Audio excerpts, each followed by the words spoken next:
Okay, welcome everyone. It is Wednesday, June 9th at 6:30 for a regularly scheduled select board meeting.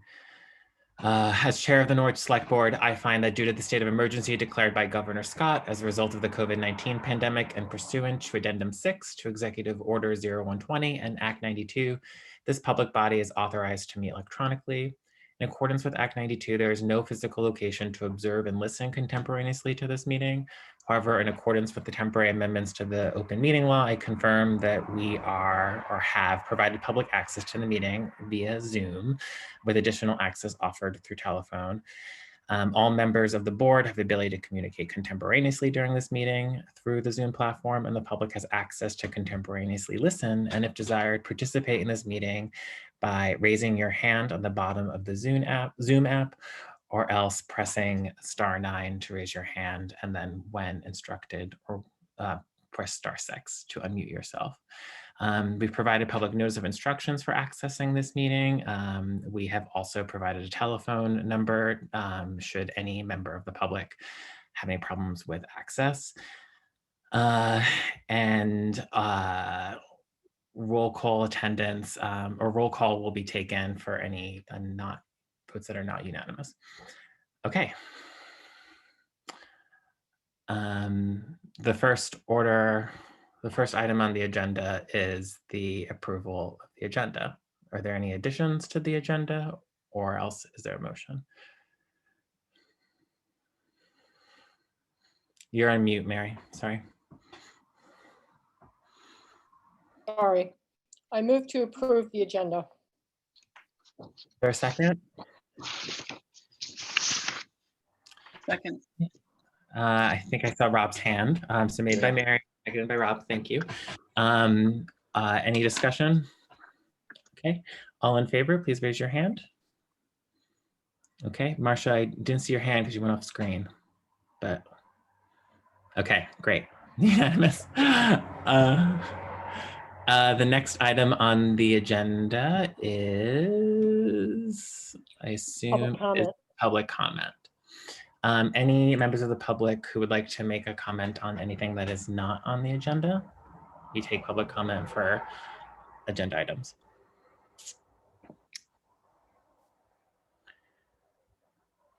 Okay. Not seeing any. Are there any select board comments? Okay, great. Moving on to the consent agenda. If anyone would like anything pulled, would anybody like anything pulled? I would note that a motion to approve the consent agenda is the warrants, and we vote to receive correspondence and the minutes, and Miranda has provided a memo of some minute corrections as well, so that we would affirm these corrections. Anything to pull? I just move to approve the consent agenda. Great. Is there a second? Second. Okay, made by Mary, seconded by Rob. Any discussion? I'll go ahead, Claudette. Hi, I just want kind of some background on these memorandum of agreement that are. Yeah. Herb, can you, would you be able to provide some context for the memo of agreement that was our first item in the packet?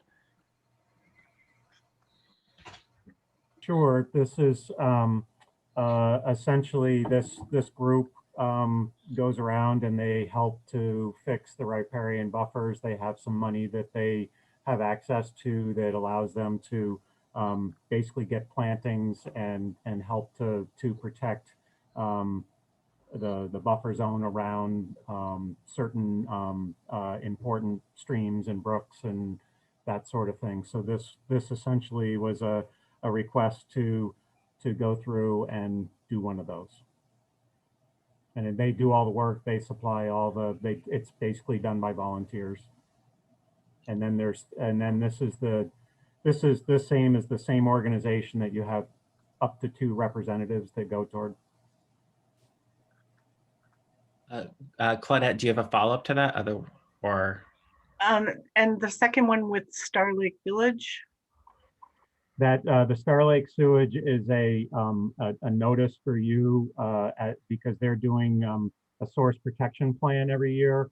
They have whatever update that they have to do to confirm that their source protection plan is being upheld. You have to get, by statute, you have to be given notice of the thing. So that's why that's in there. Okay, thanks. Yeah. Sorry. Mary? Go ahead, Mary.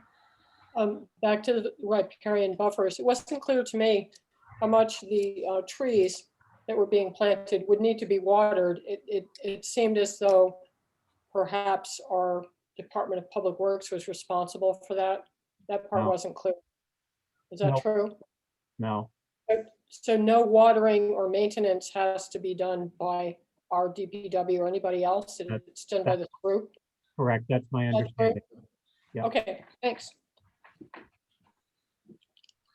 Okay, any further discussion on the consent agenda? Okay, go ahead, Claudette. I'll just make a point I made last meeting about the use of designated funds being in the AP warrants without notice or comment.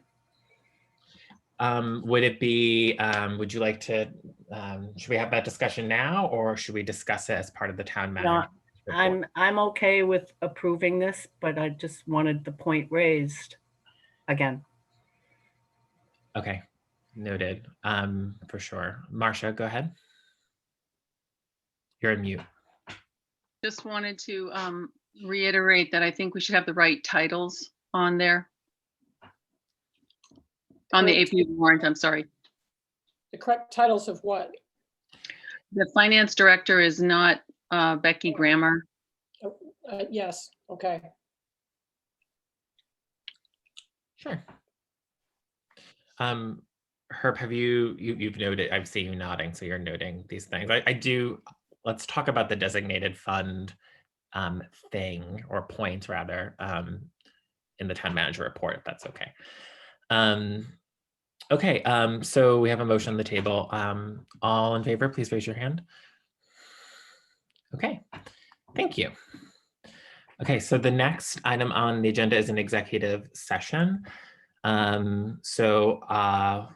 would like the, let's make the motion, please, to begin. Okay, I'll do that. Thank I you. move to enter executive session under 1 VSA section 313A3 to discuss the town manager performance improvement plan and to invite the town manager to join said executive session. Is there a second? Okay, made by Mary, seconded by Claudette. Okay, is there a second motion? We have to vote on the first one. Okay, thank you, Mary. So all in favor? Please, okay, great. And now is there the second motion? There's not a second part to it. Okay. That's sufficient, yeah. Okay, so I'm going to then move folks into the waiting room. Herb will have you come in after we discuss briefly, okay? So let's do that now. I'm going to pause the recording and then move folks into the waiting room.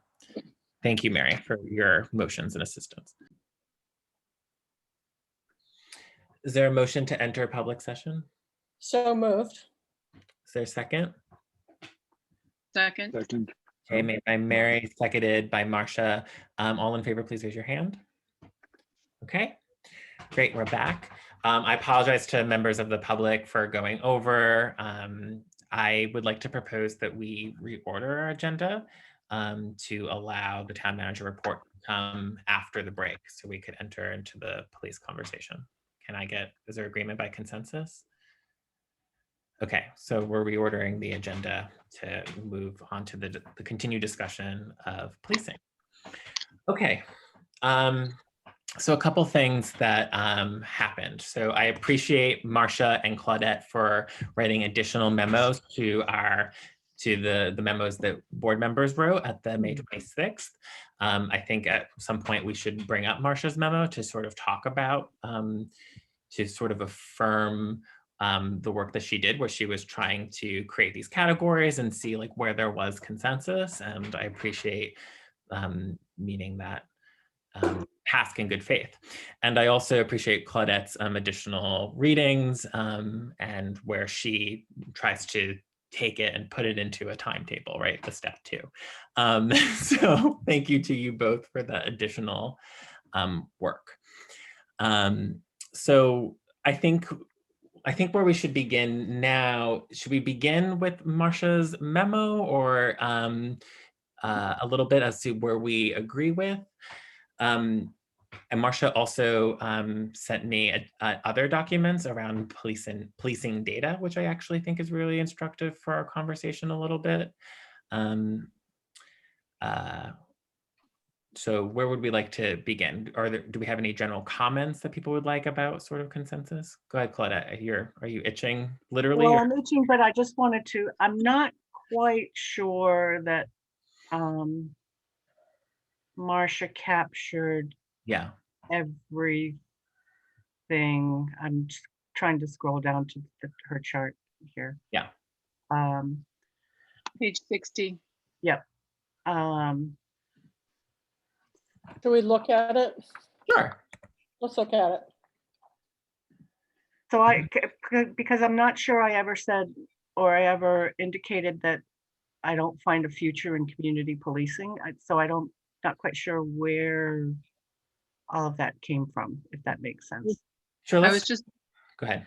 if I could just offer, I was just trying to put an X by places where I had a note that somebody had said something or had seen something written. So Yeah. it's just a jumping off point. I thought it might help.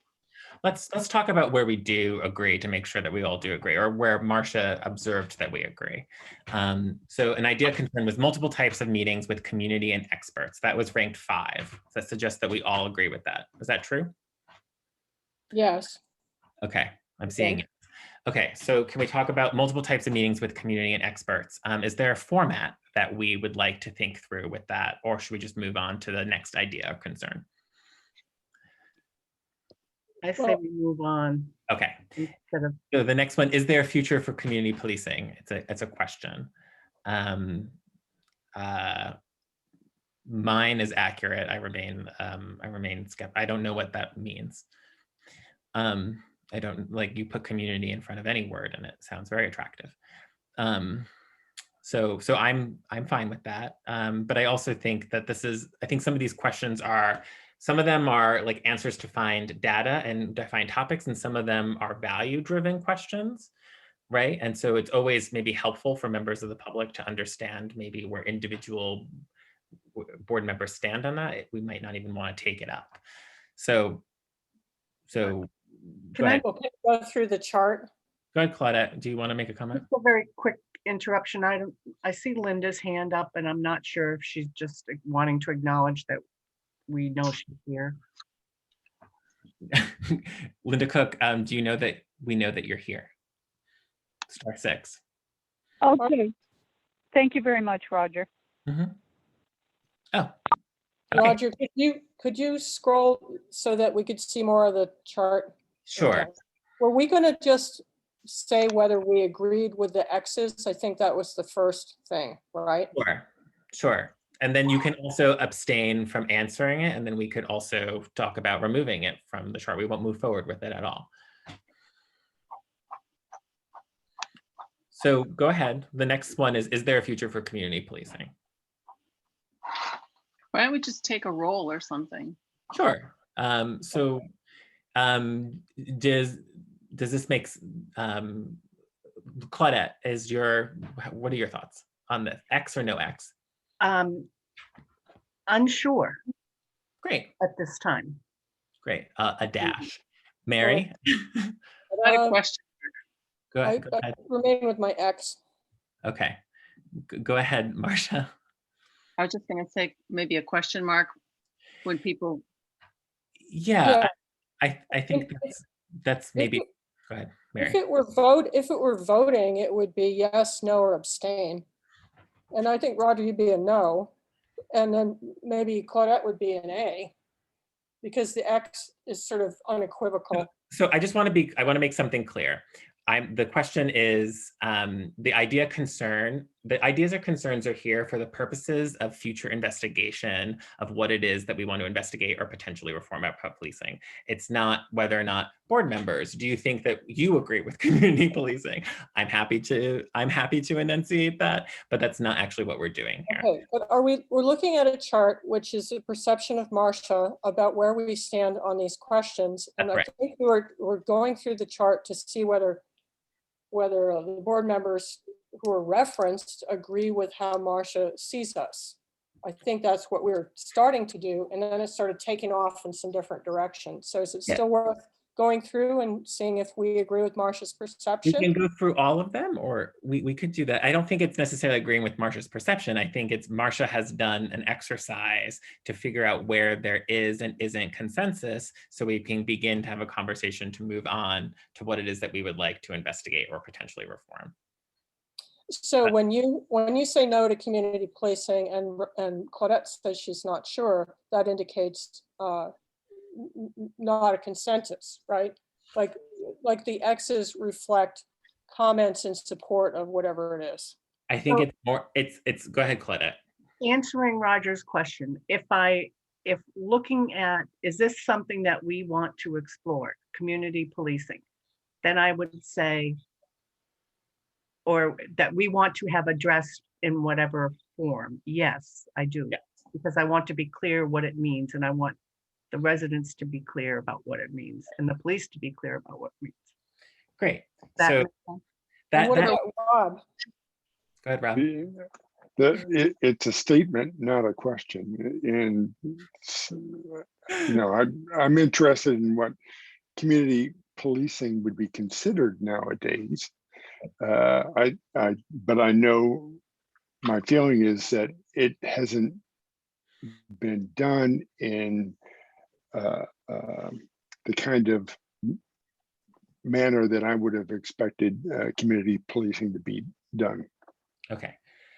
So I think what you're saying is, yes, you would like to have, you go through a process that has an understanding for community policing, but you're not necessarily answering like this question, is there a future? It's just, you know, we're moving forward. You would like to know more about it as part of the scope.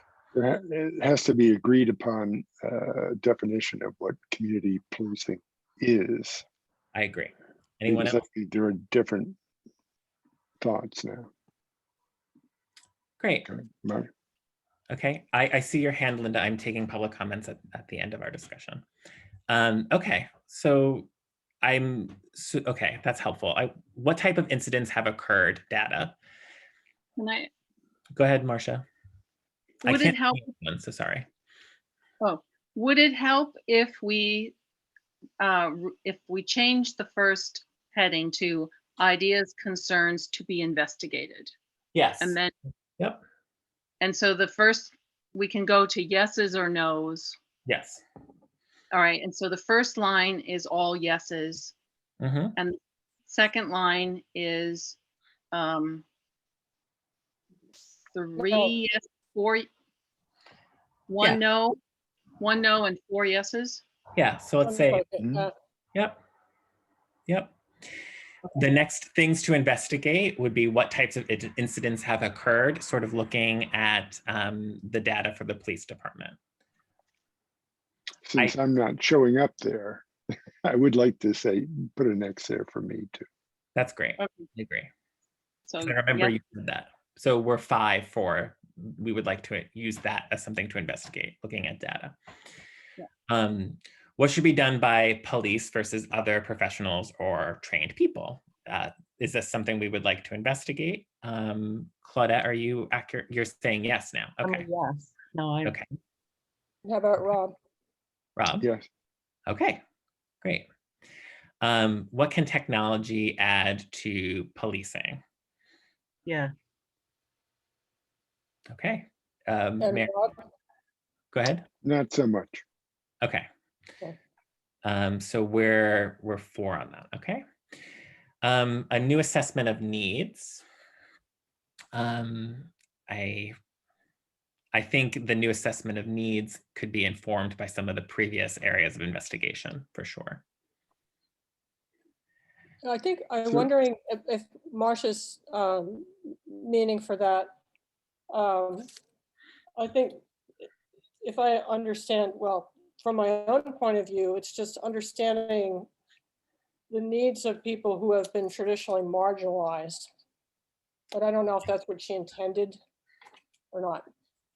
I think I just saw the phrase somewhere, and so it seemed to be mirrored by two people, so we can define it as we want. Okay. But, all right, So, I mean, I'm just surprised to see just Claudette and myself on there. I mean, if it's open-ended, maybe that's appropriate, right? And Maybe that's good, yeah, Mhm. okay. in which case I would change to a yes. Roger? Yeah, I mean, I do think, I don't know what new assessment of needs means. I think if it's about understanding what coverage means, I do think that that might be something. But I think also needs in terms of like public health or community health needs, I think I'm also for that as well. So needs is It is is a difficult open-ended, word. it is open-ended, maybe that's okay. And Rob? Yeah, I think it's worthwhile. Needs for public safety. Okay. Engage a facilitator for community portion of discussions. I think that makes sense if we decide to do that as part of our work. I think so too. You could X me into that one. Okay. What about others? Claudette, definitely. She said that, right? Yes, you did. Rob first.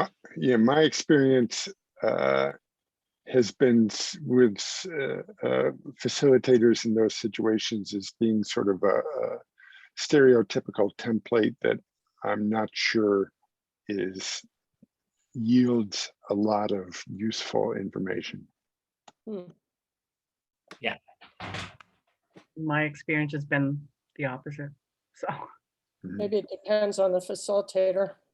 I mean, I think the facilitation should be grounded in something. I think so in other words, if you, and I want to get through this exercise because I think it's helpful, but I think if you decide that you wanted to convene experts on certain categories or issues, right? So if you say, we would like to have the opportunity to hear from folks in the behavioral health community, right? And how they interact with the police and how, and if they should be independent of police services.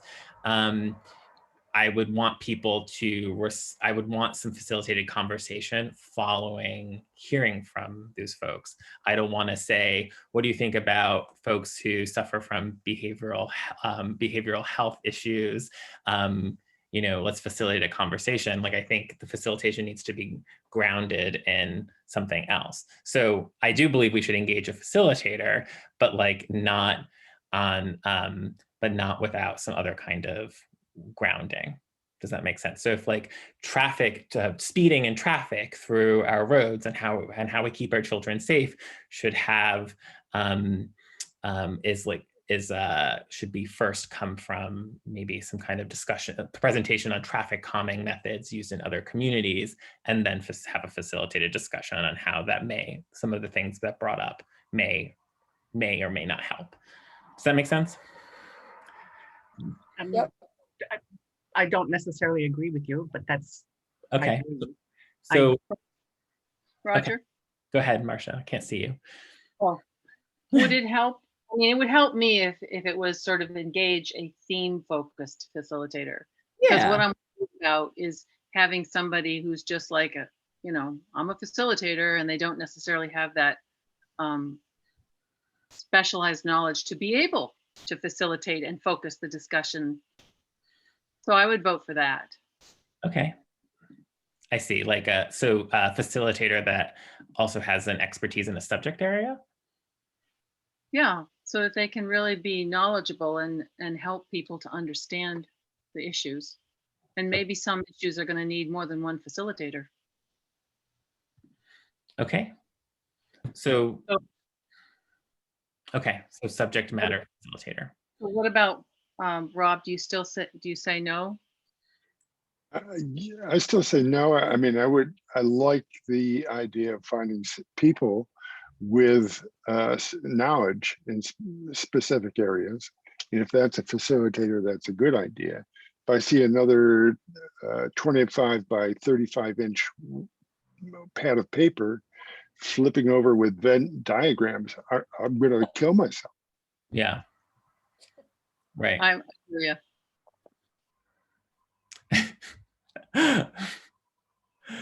We can, Okay.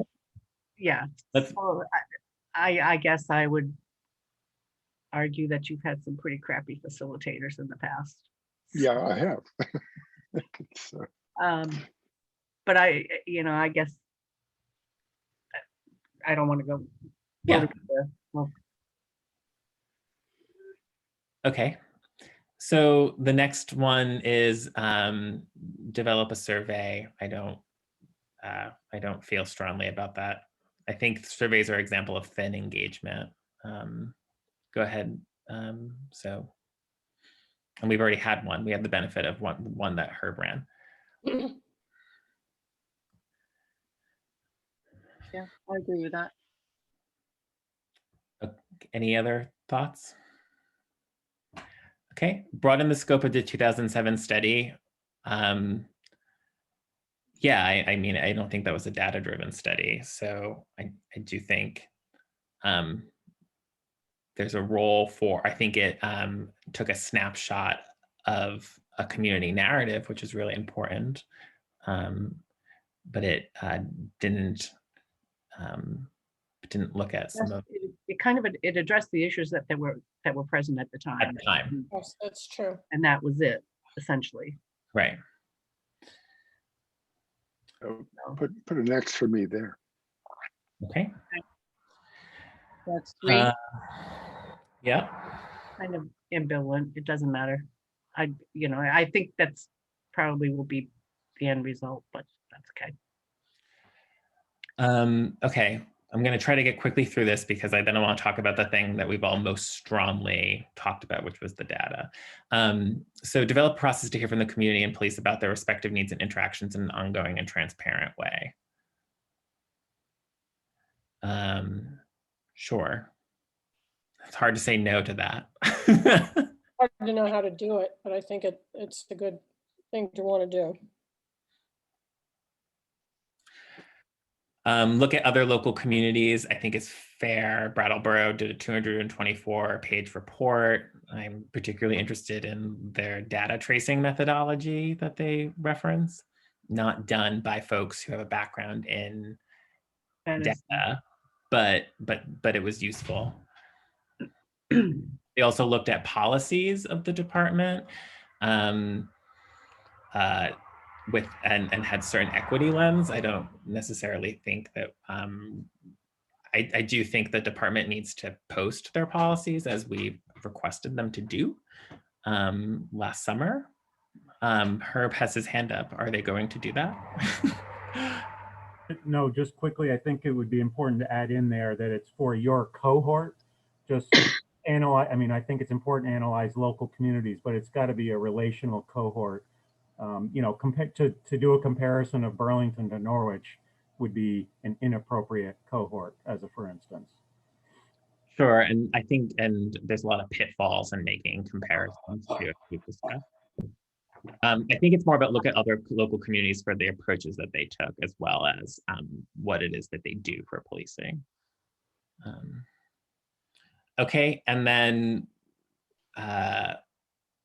safety is as defined by all people as a party. What does public safety look like? I think that's a worthy question. We all agreed.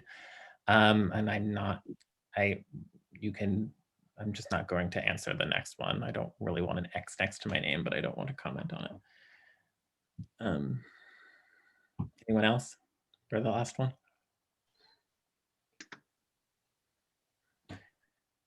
Okay, so I'm gonna stop the sharing on the screen. So I think the thing that we most were responsive to in this was this need to understand more about existing data for our police department. I'm gonna share my screen. So yeah, so is that, I think we all strongly heard that that's something that we were interested in doing. What are some suggestions for how we begin to conduct that data analysis? Go ahead, Claudette. I would like feedback on the process that I outlined in my recent memo. I don't think we need to reinvent the wheel. Brattleboro's experience, I think, was quite relevant. We may, I may or may not have agreed with the who they chose for facilitators, but the process they used to get where they're at, I think was a very sound one. And it would answer all of the questions that we just, or incorporate everything that we just discussed.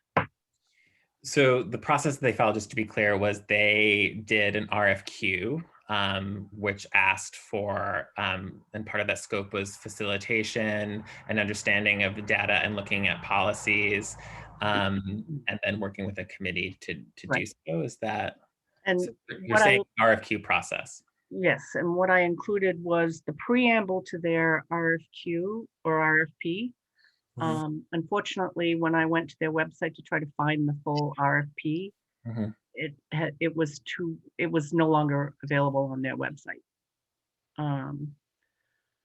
But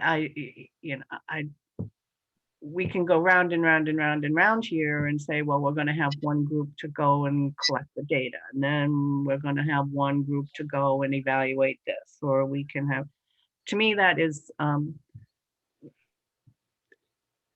too time consuming, and is probably, again, it goes to, we flat out put in the RFP, this is what we want the facilitator or tours to, the questions that we want answered or the areas we want investigated. Combine that with a citizen committee, and we go to work. Okay, any other comments? Go ahead, Marcia. It makes sense, Claudette. I was just sort of taken aback by the time. It seems like it's going to be so long.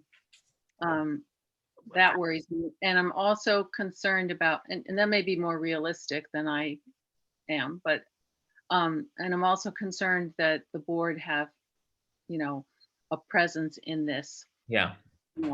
Because ultimately we're going to be making a recommendation for the budgeting, which is going to go to the people. Right. And what I did not define is who the members of the committee, and I thought that that was something that we could, as a board, discuss to include board members. And the timeline, we gave ourselves 6 months. I guess, does anyone have any, so I guess for me, I like the idea of an RFQ because I think there is a value in having an independent third-party process for this. And I think that's particularly good for data. Like Marcia sort of had the experience of like combing through the reports, right? And identified sort of moments of questions around the data, right? And questions not only just about the staffing levels over the years, but then also questions around, the sort of the things that the police department does that they put together. So, I mean, for me, I'm more interested in, especially since we have 6 months, to really sort of commission that sort of study that really looks at a scope of investigation with the data we have, starts to understand more about the 911 call system, right? A little bit more as well, and then gives us information. And I think while that's happening, I believe that we should be doing some work to sort of understand areas of policing in the data points of it. So I think I agree with an RFQ, but I think it needs to be scaled. And again, my argument is that if you get the facilitators and the community group combined with 1 or 2 members of the select board, you can achieve all of that and keep the select board in the loop. And it is a third party, it is third party work.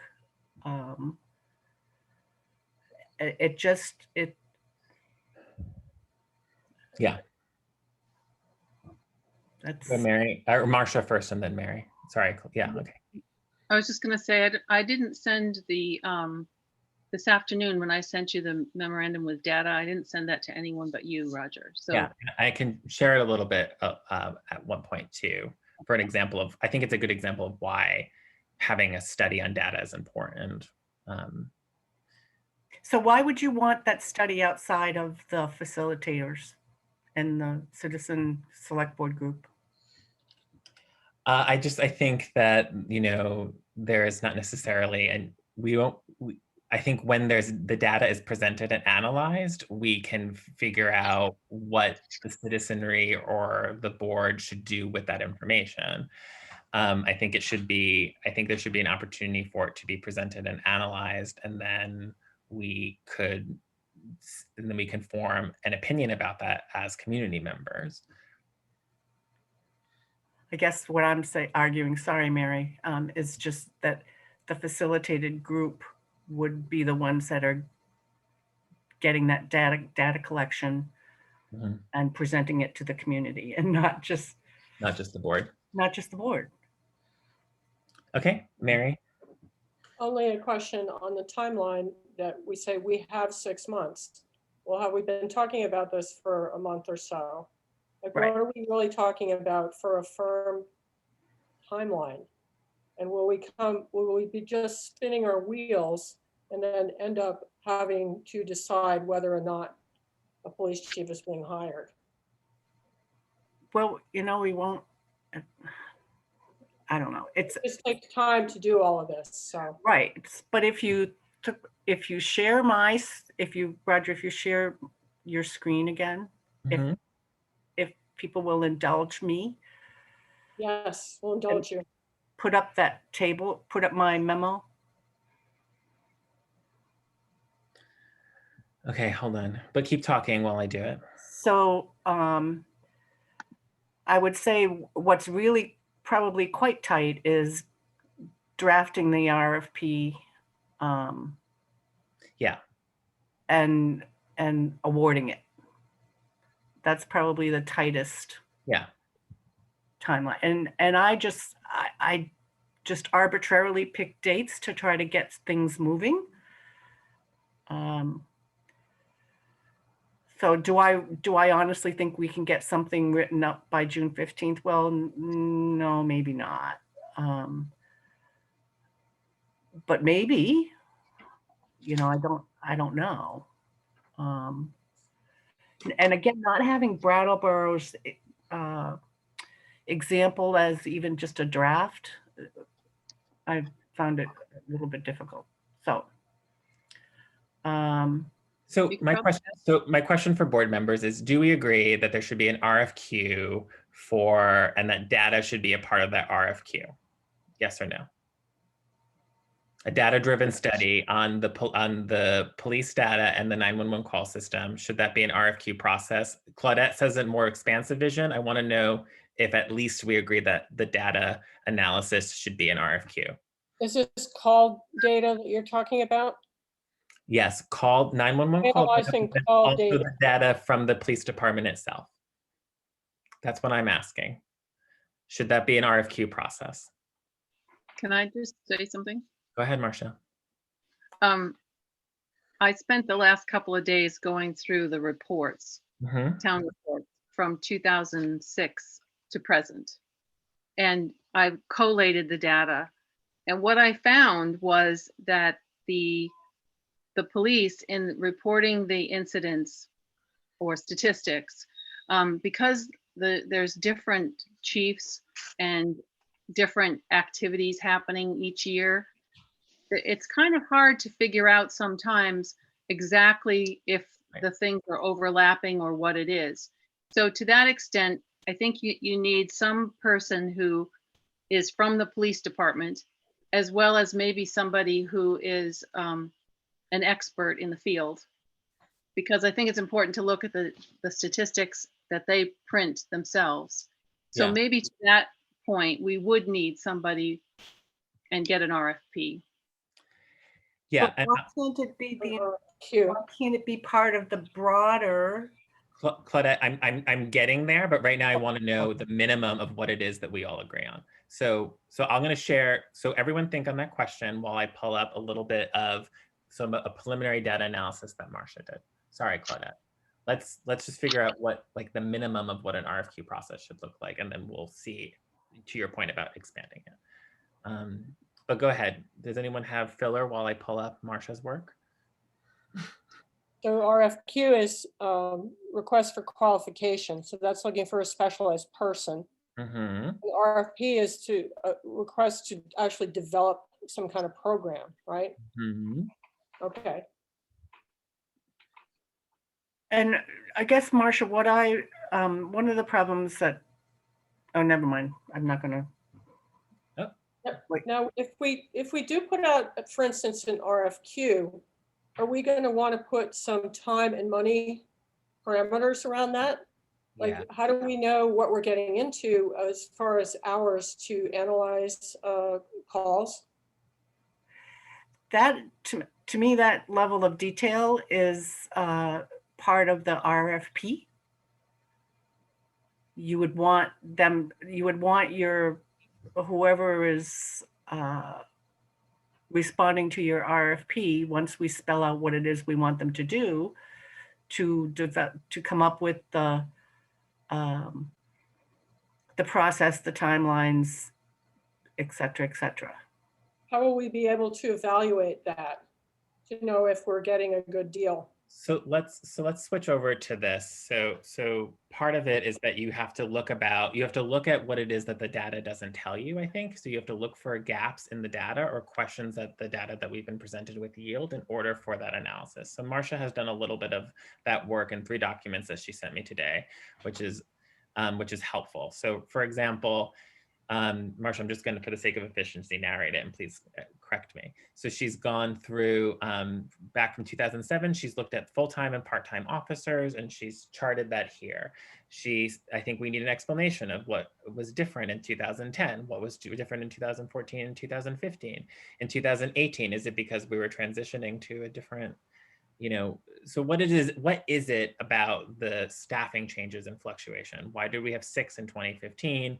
And why did we have, 5 in 2008? So that's an example of what, something that you might want to look at. Anything else that you would like to say about this document, Marcia? I just compared it to the national data that's posted it's at the bottom there, Mm-hmm. On the FBI website, which shows, and it's hard because we're not a city, but nationwide, sworn officers were 2.4 per 1,000 inhabitants. And I think, that's just something to tuck in the back of our mind. And I think that's it. Then the annual reports have more. Do you have those other 2 documents? Yes, hold on. So I think, so there's that document, and then there's this one that she put together.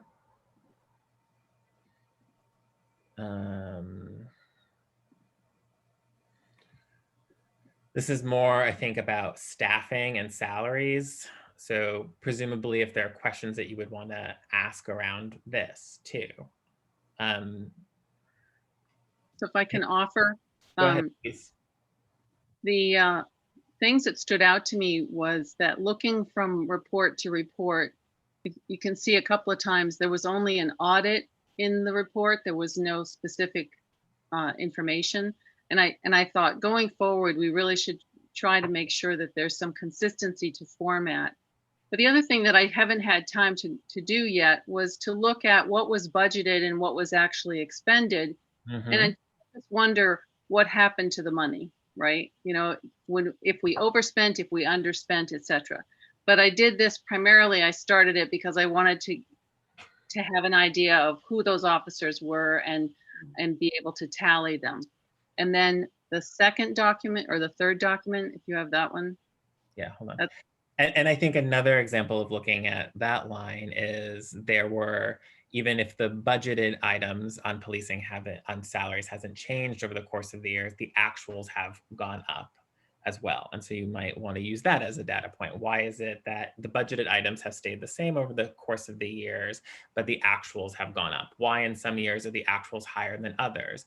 You know, why is there, how can you explain overtime usage in one and not the other? There might be some data tracing for that.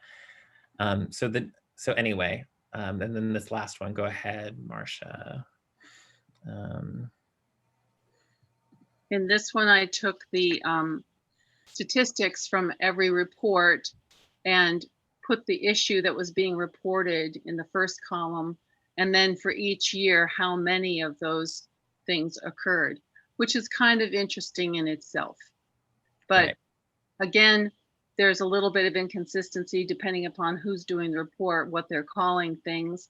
And for example, the property checks numbers, they tended to report just the days that they were doing property checks, but they might be doing 85 property checks on a given day. But that was the number that was in the report, so I used it. So I think when you look at this thing, you can easily begin to see how many issues are, you know, violations against persons or property, how many things are, you know, our agency helping other agencies, how many things could maybe be done by other non-professional staff, you know, to sort of bring down the workload. Right.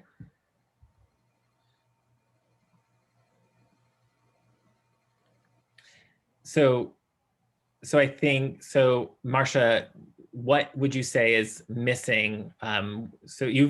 Are there any other questions that sort of your high level data work has yielded? Like, do you see the need for somebody to look at some of these areas, some of these areas, or you know, why did you do this?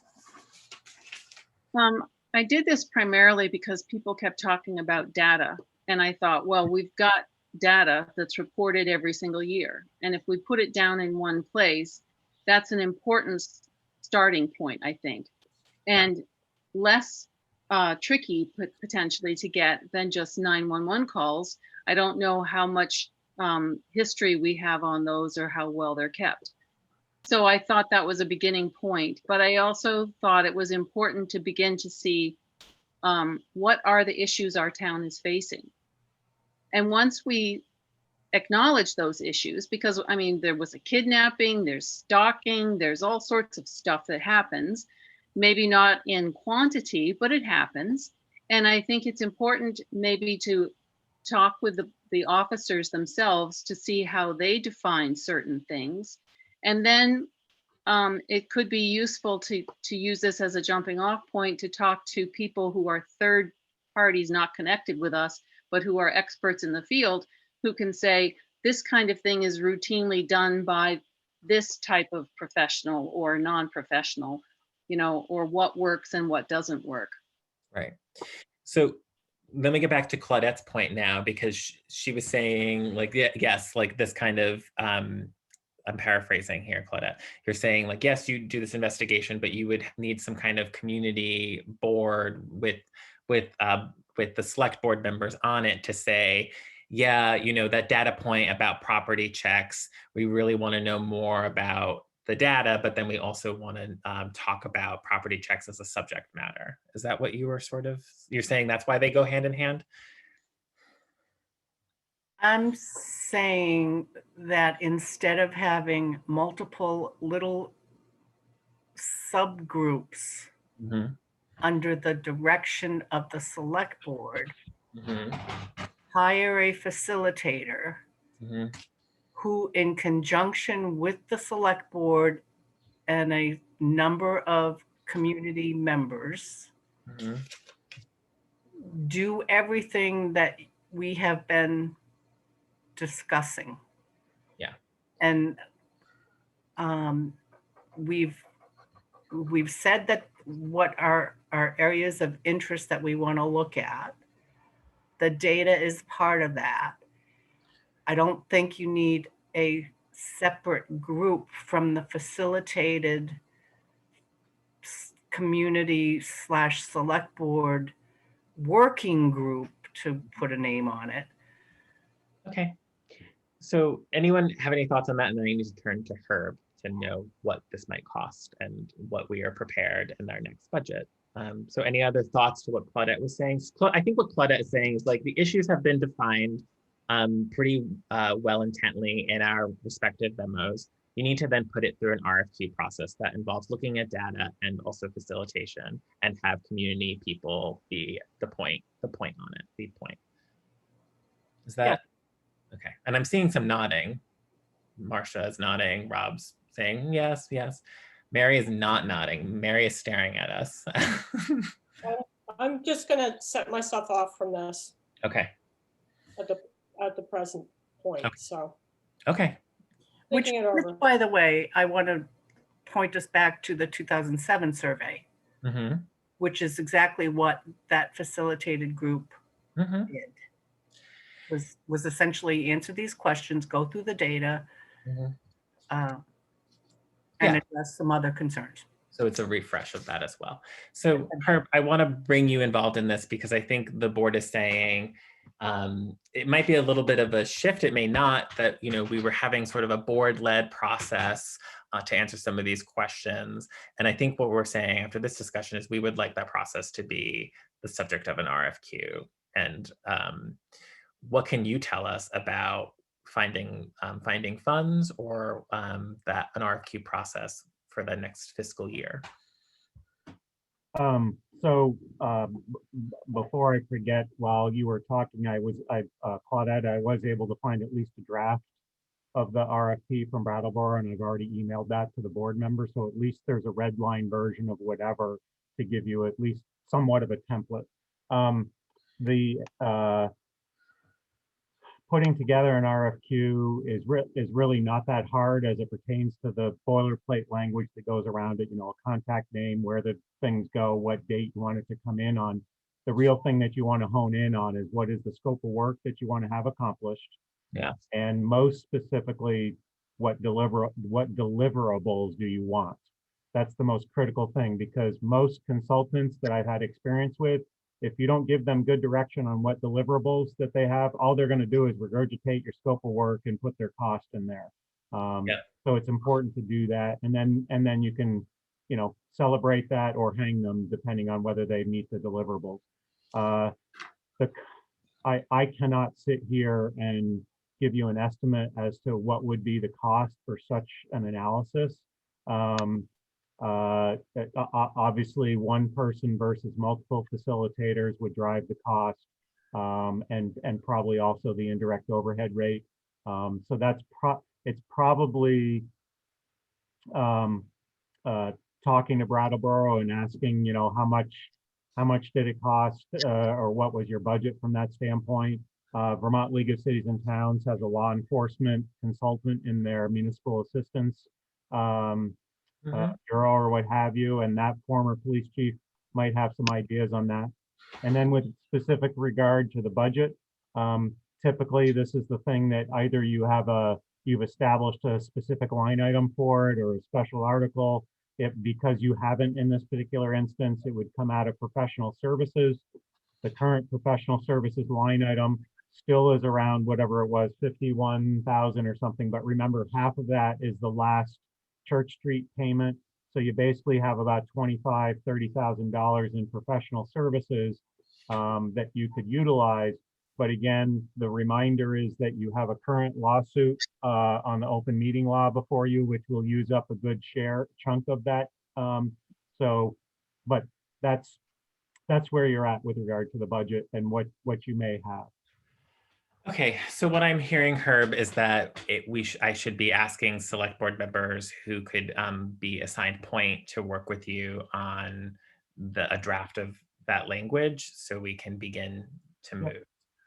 Yeah, to me the drafting of the RFP, especially if you're generally in agreement with that, let's kind of not plagiarize, but at least use the Brattleboro one as a beginning template that gives you a lot of the stuff, and then it's just the filler information for that. But the key will be what is going to be that scope of work. That needs to be the focus. Okay, so what would be, who would like to take point on this? I'm happy to do it. Claudette looks like she's eager. Marcia is very prolific in her written documents, but so who wants to do this? I'm happy to help. Me too. Okay. But have we come to agreement that this is the route we're going to take? Is, I guess. So yeah. So is this so? Thank you. So like I saw some nods, but let's not assume. So am I hearing by consensus that we would like to move to an RFQ process to define very clear scope of work and deliverables for investigating some police reform on a very tight timeline? Marcia, go ahead. I guess my question is, what's the alternative? The alternative, I think, is I'm hearing, I think the alternative is a board-led conversation where we may convene some members we might convene some folks and try to do maybe a smaller RFQ process. It would be a board-led process that we would come up with as opposed to the RFQ process. I think that's the difference. I would argue that this would still be a board-led process. Yeah. If you follow my recommendation, it's not. Yeah. So it is still a board-led process. So let me ask Marcia's question to the group. What is the alternative? Mary? I don't know if it's an alternative, but I think the idea of this is that it would be data-driven, community-based with select board input, and I think that's very good. I think we might, in addition to this, convene a panel at some point of experts who could, and it might be, I don't know whether it would be after some of the data is revealed or as a concurrent process, but convene people from social service agencies who can kind of point up some of the stressors on the community, or people from marginalized communities who might have a different idea of what fair and impartial policing looks like. It could be a variety of different types of people, but perhaps that should be a concurrent kind of thing that we have, convene at least one panel. Just because I think that data-driven is great, because then you're sort of looking at what is actually happening. But then there's some principles, there's some history, there's some background information that I think would also be just useful to the discussion. Right. So we could potentially add what you were saying, Mary, as part of the document that we create and distribute. Go ahead, Marcia or Claudette. Which was, if you read the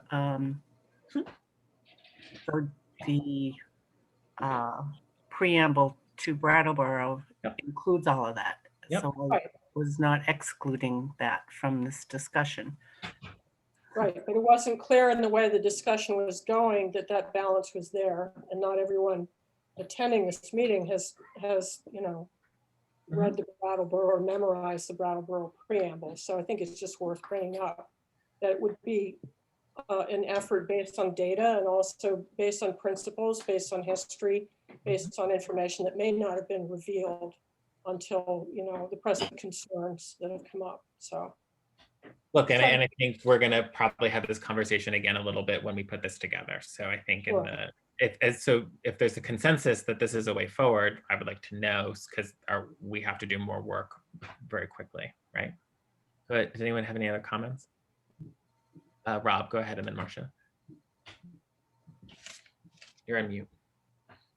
I think it might be beneficial to limit the scope initially to data, and data that is subject to analysis by trained personnel, which is not what I'm used to thinking of as a facilitator. So that could explain a little bit of a difference in opinion there. Yeah. But because we may be, I mean, just looking at the data that Marcia brought up, there may be a lot of people who would look at that and say, yeah, I did not expect, to find this many calls on that kind of a subject. And it may very much change the direction of the work that the community and we do. Right. That was a little bit of my point that I was making. But Claudette, go ahead. Can I rebut that? Go ahead. I would say that this group Mhm. would look at that data Mhm. that Marcia pulled together Mhm. in conjunction with the police to get clarity on the calls, how they're classified. Are there duplicates, et cetera, et cetera, et cetera, that would be part and parcel of the work and doesn't need a separate group. I think Rob might have just said, like, can we create the next step could be a process where it's scaled, right? So we might say that the next step is like, can we do some draft content and dialogue with the town manager where there's sort of, the sort of the full scope and then maybe a smaller scope as well, perhaps. But Marcia, you've been wanting to make a point for a while, and I'm sorry, go ahead. Well, okay. It just seems to me that consensus is the word that we need to sort Yeah. of focus on, that nobody's going to be happy no matter what happens, but Mhm. we have to have a consensus of community safety. And I think the first thing, to Rob's point, is I think it's good to have data limited so that we don't have a scattergun approach. And I think that the people who created this data should have an opportunity, first and foremost, to explain it, and then have someone Yeah. professional look at it and say, okay, to us, this means this. And then bring in community to discuss it, so that maybe we have a 3-phased kind of thing and it's very targeted. Okay, so I think Claudia is saying, like, this is do an RFQ that's comprehensive and broad. I think Rob and Marcia, I'm hearing, are saying, like, yes, do that, but consider it in potentially contingencies or phases. So I think you can write the full scope as maybe Claudette is suggesting, and then maybe you schedule some kind of guardrails or parameters where we hear about sort of phase 1 before we move on to phase 2 or 3 or something. So we build that into the deliverable, potentially. Okay, we're really over time on this. And so I think the next step would be to have 2 folks draft something, have it reviewed by our town manager. Herb has said that this is a board-led, that he would like the board to sort of go first, right? Is that right, Herb? And then you would be here to support us in this process. So, Sorry. okay. So I heard Claudette and Marcia volunteered. I'm also willing to do it as well. What do we want to do? That's 3. That's too many. I would say take it off your plate, Okay. Roger. Okay. Since you have plenty to do. Okay. But Marcia, I'm wondering if we could turn this around in time for the 23rd meeting. Okay. Okay. So if something goes in the packet, Miranda needs it on the 16th, 17th. Yep. So thank you. For members of the public, I'll take some public comments. And thank you for being part of our discussion here at 9 o'clock at night. Are Rob and Mary okay with this approach, I guess, is what I... Yeah, I think let's affirm that question. Mary, any thoughts? Do you agree with that process? I do agree with the process. I do want to see a panel discussion at some point in our process. I agree. Rob, you're on mute. I agree that we should go forward. I think we need to chime in on it if once they have something deliverable.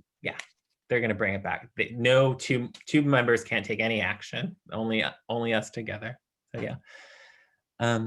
Okay. So I'll take some public comments. Go ahead. I think I'm seeing Linda Cook. Your hand is up. *6 to unmute. My hand is up from before you went into executive. I can't put it down. I've been told the host has to. I'm sorry. I just lowered your hand. Thank you. Thank you. Public comment. Yes, Go ahead. can you hear me? Yes, can you just say who you are for us? Charlotte Metcalf. Go ahead, make your public comment. What I'm going to do is try to read a statement. Can you hear me? We can hear you, yes. Okay. Today I had a long conversation with Doug Robinson, and he gave me some facts that I think that the board should consider. Doug was reimbursed for 80 hours a week, doubling as a chief doing desk work and as an officer. Without a chief now, we are short 40 hours of coverage a week. He was one of 4 officers as well as chief, and he had 2 part-time officers as well. That meant that Norwich had 24/7 local coverage. Part-time are paid only when they are working, and they do not earn benefits, so it is not as expensive as having 5 officers full-time. I was told that what we had today is exactly what we had before Chief Frank left and before Doug Robinson left, which is not apparently true. Currently, Norwich has no chief, but 3 full-time officers, and not 2, but 1 time officer. That is a far cry from the conditions that we were recommended in the 87-page report by a 13-member commission in 2007. Furthermore, Mike Scruggs is our part-time officer. Some of us know him well and think he is excellent. However, Doug Robinson points out that Mike has a full-time policing position in Thetford and will be unable to cover for all the hours which we'll need him. It is my belief and that of Doug Robinson and other police who have served and are serving us that Norwich is shortchanging itself if it continues on this path. In Windsor, Chief Frank now has 10 officers working with her for a community almost exactly the size of Norwich, and which the way half square miles to cover. In Doug's own words, we are creating a problem where there is none. There was no precedent for what this board is trying to do without a popular vote and without a new consensus of what our policing should be.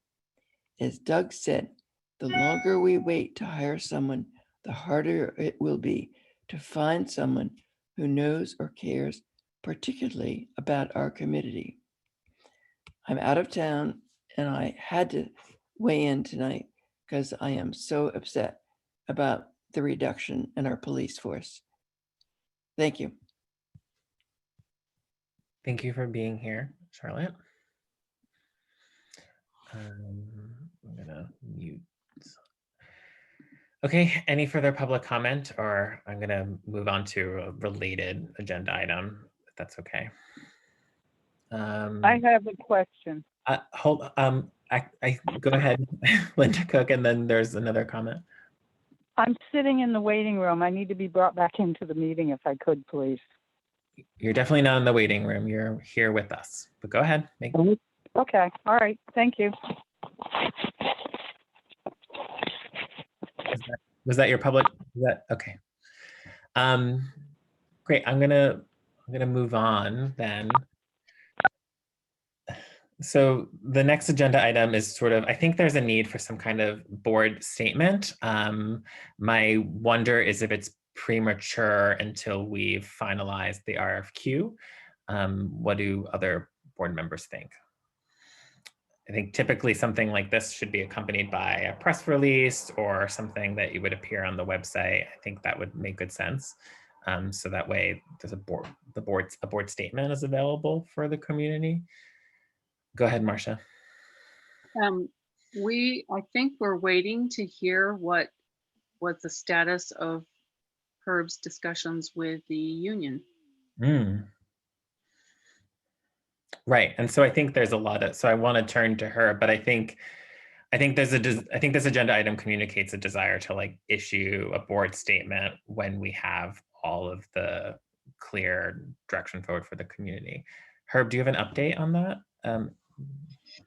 So the two individuals representing management and labor met at least today. I thought they would have been done by now, but they're not done right now. But basically what they're doing is working toward an agreement that I think is kind of moving away from the term interim police chief. But having said that, that's not an issue that's on the table, because I've already worked it with the state in terms of the definition of officer in charge. That gives the appropriate charge to that individual, Sergeant Keeling, to serve in that capacity. So he has been serving in the interim as Jennifer moved on to Windsor, and will continue to serve in the interim. Right now, what we're working out are we have our particular position where we're trying to follow the union contract, and I hope, as I've indicated to the individuals today, that I want to try to get this finished up by the end of this week so that we have closure to that. But I just want to make sure for the record that the fact that we don't have closure yet doesn't mean that we don't have an appropriate individual in charge of the department. Staff, total staffing, yes, I understand people's concerns with that. But in terms of a person in charge, that's taken care of. Marcia, do you have a follow-up? Yeah, so just to be clear, officer in charge effectively equals chief. He's performing those duties that might be required by statute. Right. And the number of full-time people is 3 and the number of part-time is 1. So the positions that we have are four full-time positions, including the chief. And right now we're with 3 full-time employees that are sworn officers and a part-timer.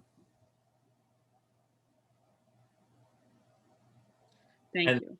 Okay. And then there was at some point the suggestion that we would be approaching the union to see if there could be a 4th officer for coverage because the contract allowed for that. Right. May I ask a question, please? Charlotte, I'm trying to get... Herb, I know, I'm sorry. I'm getting confused between 3 and 4, that's all. Okay. Herb, how many full-time officers do we have? 3. The budget holds for 4 positions and part-time officers.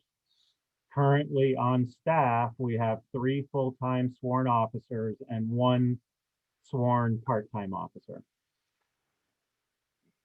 My question, Herb, was there was some there was some idea because the union contract would allow it to have temporary coverage for a fourth officer while there's a vacancy for in the chief position. Yeah. Have you had these conversations with the union? Just had the conversation today as part of their thing. It looks like we're in agreement that we go and advertise for that full-time position. It's highly unlikely that someone's out there that's willing to do it, but if we don't advertise, we'll never know. So the idea is to hopefully in an advertisement find somebody that's willing to do that kind of a fill-in, which would then give us that for lack of a better term, full complement that we need to sort of maintain services or maintain full coverage. Good, Marcia. So can you confirm that you're going to advertise for a fourth officer? Yep. Oh yeah. It would be a full-time temporary basis, and if so that for basically the time that Sergeant Keeling would be as officer in charge, or if he becomes appointed to the full chief position, that person could then become the full-time officer at that point. I just want to say I do not appreciate being muted when I was asking a simple question. Thank you, Roger. Good night. I was under the impression that you had finished your. No, I had not. Okay. Good night. Good night, with apologies. Thank you for being here. Okay. Is that enough information, Marcia? Sorry. I'm just wondering how soon that can be advertised. I can start putting that out as soon as tomorrow, because we can put it up at the training council and the other stuff. The person does have to be at least a level 3 certified officer. Thank you.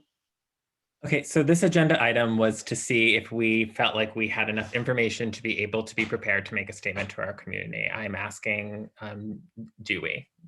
Or is this agenda item different than my understanding? Go ahead, Claudette. I think it would be helpful if we provide something to the public, letting them know what our next steps are, including the RFQ, RFP, the posting of a temporary position, at least, at minimum. Okay, go ahead, Marcia. Yeah, I agree with that. I think we should clarify it's going to be full-time temporary, and that, pending the results of the rest of this work, and that the Officer Keeling, officer in charge position, is performing the functions statutorily required of a chief. Okay. I'm happy to do that. If that's okay or appropriate. That I think that's your job. Great. Okay. Any other comments on, so Marcia, Claudette weighed in on some of the content of this. Any other additional content, or can we move on? Okay, thank you. That's great. Roger, before we move on, I think it was a Juliet that had her hand up, but it came down. I'm not sure if she had a public comment to make, or if she decided to not comment. So I don't know if you want to invite her to speak if she wanted to, or any members of the public have any other public comments they would like to make. How about that? That works. And there's a raise your hand function at the bottom of the Zoom. And for the record, when I'm aware that people are done speaking or making their public comment, I mute for the sake of ambient background noise, which is what I was trying to do earlier, just trying to do some Zoom duties, not trying to silence any discussion. Okay, so I'm not seeing any hands. Linda Cook, but I think her hand might be perpetually up. Linda Cook, did you have a comment? *6 if so. I'm not raising my hand. You have to put it down because I don't know how to put it down. Okay, I'm lowering your hand and then I'm going to mute you. Thank you. Okay, great. So we have a 10-minute break, but I'm seeing some folks here who have stayed with us until 9:20 to hear us discuss the sort of a little bit of the debrief from the Beaver Meadow sidewalk. Would we like to rally for them or do we really need a break? I think both might be acceptable. I think a break, please. Okay. I need a break. Okay, so let's take a 5-minute break and then we'll be back at 9:25. So a little bit longer than 5 minutes and then, so 9:25, okay?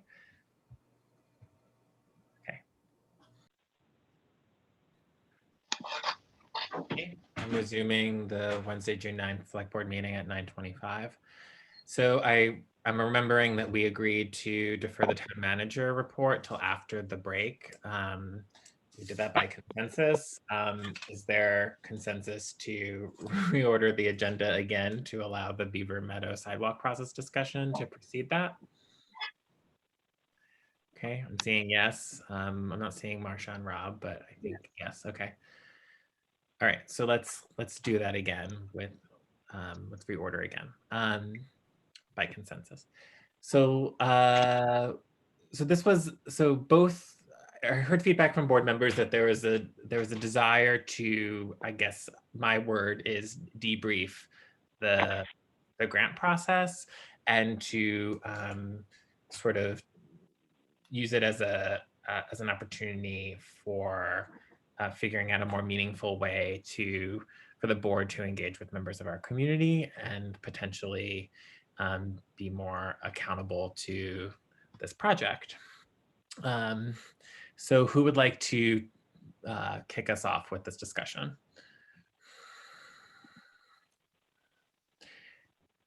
Go ahead, Claudette.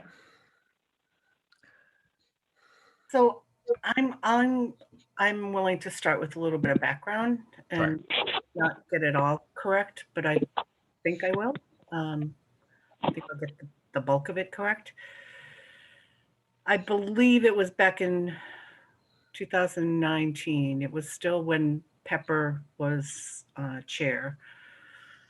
We were made aware of concerns from the Beaver Meadow neighborhood about their desire to have a sidewalk constructed to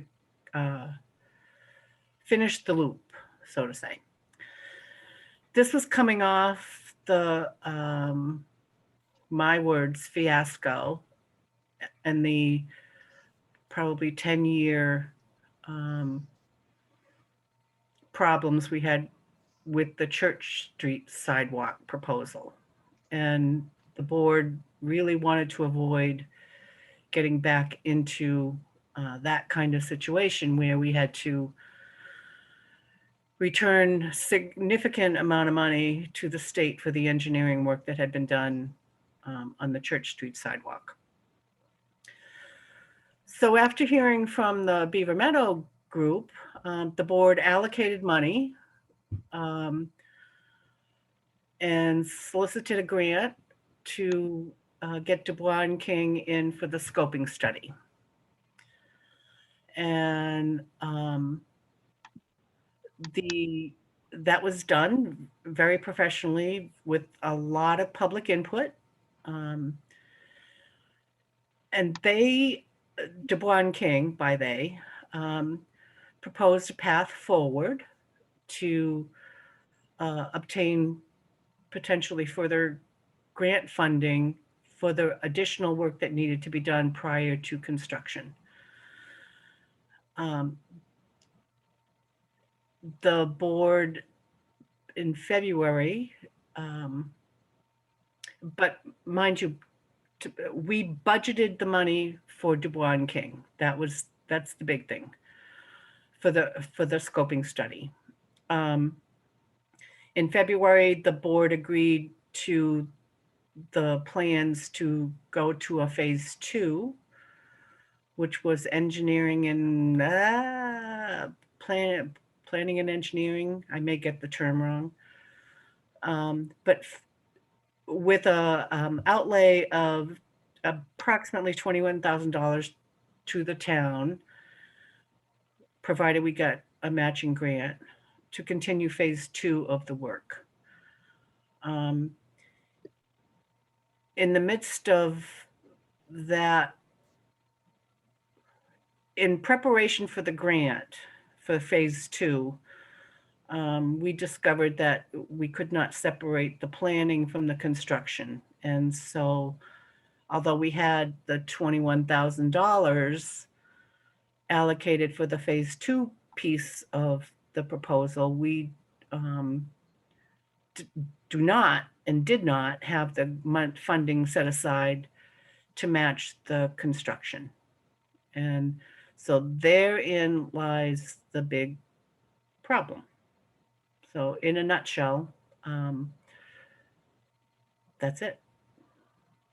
Okay. Thank you, Claudette. Yes, the sort of the process to date. Marcia, did you have a point? No, just I had sent something that was sort of a summary, and I think just because I wasn't involved in the history, but looking forward, if we're talking about how to keep people informed and things, I think our town website is the place, and there should be sort of a roadmap for people so that they understand these are the statutes that say you need to have money approved by the voters. This is what you do with community concerns and input. And, here's the limit of power of the electorate. And we can cite to the municipal law basics that the Secretary of State puts out so that people can actually see why things work the way they work. Okay. Any other comments?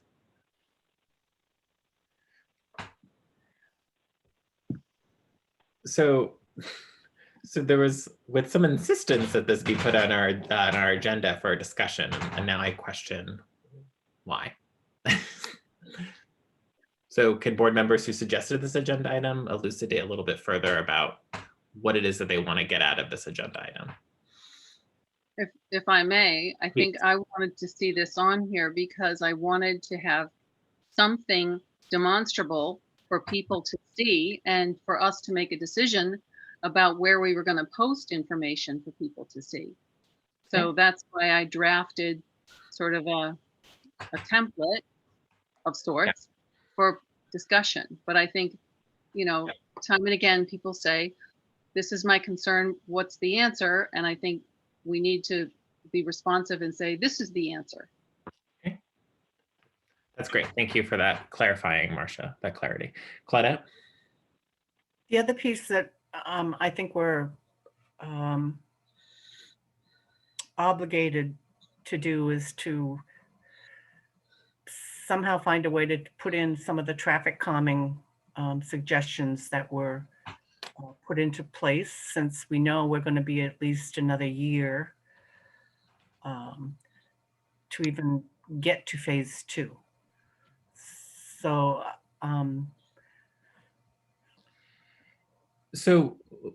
yeah, okay, thank you. And then which is kind of separate from the grant, and I guess this gets a little delicate, but it's at one. I know some of the public is questioning why did it get from February to May without with being assured that the process was moving forward, to then somehow get slammed upside the head to say, oh, and have a hard stop to the process. And you know, it's who should be aware of the grant application criteria? Is it clearly we didn't get the grant until, or the grant submission until prior to our meeting. Should we have been in the collective, we've been in discussion with Rita Cito from Two Rivers prior to all of this? Mhm. Is another question. Okay. I have some things that I would like to say, but I'm not in that role, so I won't. Go ahead, Marcia, and then Mary and Rob, please volunteer, and then I'll say something. Go ahead, Marcia.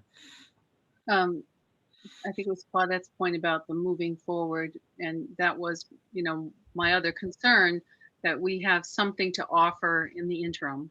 Yeah. And to that extent, I was looking at the town manager report, and I was going to mention this at the time, but there's something about speed bump. There's something about paving Beaver Meadow Road. So I wanted to know if that happened, does it make speed bump additions later more or less expensive? Is that something that, if there is going to be paving happening, is a speed bump a reasonable thing to do for the moment? Okay, that's the question. Herb should get. I'll turn to Herb. Mary or Rob, do you have any comments that you would like to make on this? I think this is really also, we're debriefing a little bit, but we're also trying to think about moving forward a little bit and signaling on that. Mary? Well, if we are thinking of additional traffic calming measures, we should sort that out, but also I think they would have to, if there was an expense involved, which I think there should be, then it would need to come before a town meeting. So it might be part of the budgeting process to really put it forward. It won't be an immediate solution, I don't think. Okay, Rob? I have hopes that even though that we've had to consider stage 2 as a part of stage 3, that the ultimate schedule time frame of having this done is still going to be about the same. That there'll be a period of time of uncertainty between now and then, but I hope to see it get pushed all the way through. I think some of the hesitancy expressed about speed calming measures may have come from being worried that accepting anything short of the best solution would stop the best solution. Mm-hmm. And so if we can find a way to improve safety in the interim without losing sight of the fact that the goal ultimately is to get something done, it would be useful. Right, and you know, one of the things that I remember that John Pepper talked about a little bit when we were sort of talking about the flashing lights is, you know, he had learned of sort of this like flag system, right, in Woodstock, and, you know, kudos to him, like he went and implemented it for Elm Street, right? He, you know, he felt like he needed to pilot this. And I think like so often when we think about like committees or, you know, sort of a scope of work, we think about, as Rob, you know, thoughtfully said, like the long-term fix, right? And not letting like a technical solution along the way be the thing that draws us to it. But I do think, you know, in what way can there be some energy put forward for, you know, some kind of piling of some ideas, right? So, you know, in what ways can we assign a board member to just like, you know, with the town manager to say, to read some documents, like talk to VTrans, like what are some things that you pilot along the way for traffic calming measures? Like what could be introduced? You know, we have this like big vision. So I think one of the things one of the expectation from our community members is that we demonstrate, you know, that risk, like, right, where we are piloting or thinking through some of these ideas and we're being responsive, right? I think they said, like, prepare for an article ballot measure, but we would like to work with you on the delivery of that date. I think we can expect it. I think that's de facto at this point, right? And we deserve to be sort of put in that corner after the handling of this. So I think it's like good pressure, but I do think we need to signal, you know, some kind of energy around this. So like, fine, a speed cart, but I also I would like to capture some other ideas for traffic calming and like have an outlet for that doesn't sort of feel like, you know, let's put it to a committee, right? Let's create that charge and like, just like, what is the energy that we can, you know, slowly introduce? So, and I think that's what I would say. Go ahead, Marcia. I would just sort of expand on that. One of the things that I always told students was, it's great to have a plan A, but you need B, C, and D. And so I think we need to never assume anything. When this goes to a vote, if it doesn't come out the way people want it to come out, we need to know where we're going to pivot. Right. And so I think having the conversations you're talking about with V-Trans and whatever are hugely important. Yeah, and you know, I think like it relates to this idea of what does public safety look like. I think folks are saying like, well, like slow drivers on Beaver Meadow, right? Like, you know, sort of deliberate, purposeful travel from point A to point B from their homes along Beaver Meadow, right? Like, I think they're answering that question in this instance, and so we just, so I would say, you know, there's also the town plan, right? Has this idea for a master plan for our sidewalks. And so, you know, there may be a little bit of a needs assessment for this, you know, master plan that's due by 2022. And we've not signaled any way to get there. I've read some minutes that the Trails Committee also wants to put together a budget for some of the trails, right? And so, you know, I think there's a way that this can sort of explode into like a larger issue and, or larger, not a larger issue, a larger area of inquiry. But I guess for me, like, put Beaver Meadow in capital, get it outside of this like grant funding process. But in the meantime, like, we need to take some risks and kick up some ideas in dialogue with the folks who live there, right? You know, like, or people who've identified this interest. And I think the first step would not be talking about it at 9:41 at night, right? So I don't know, maybe I'm virtue signaling, so I'll step back, but any other board comments?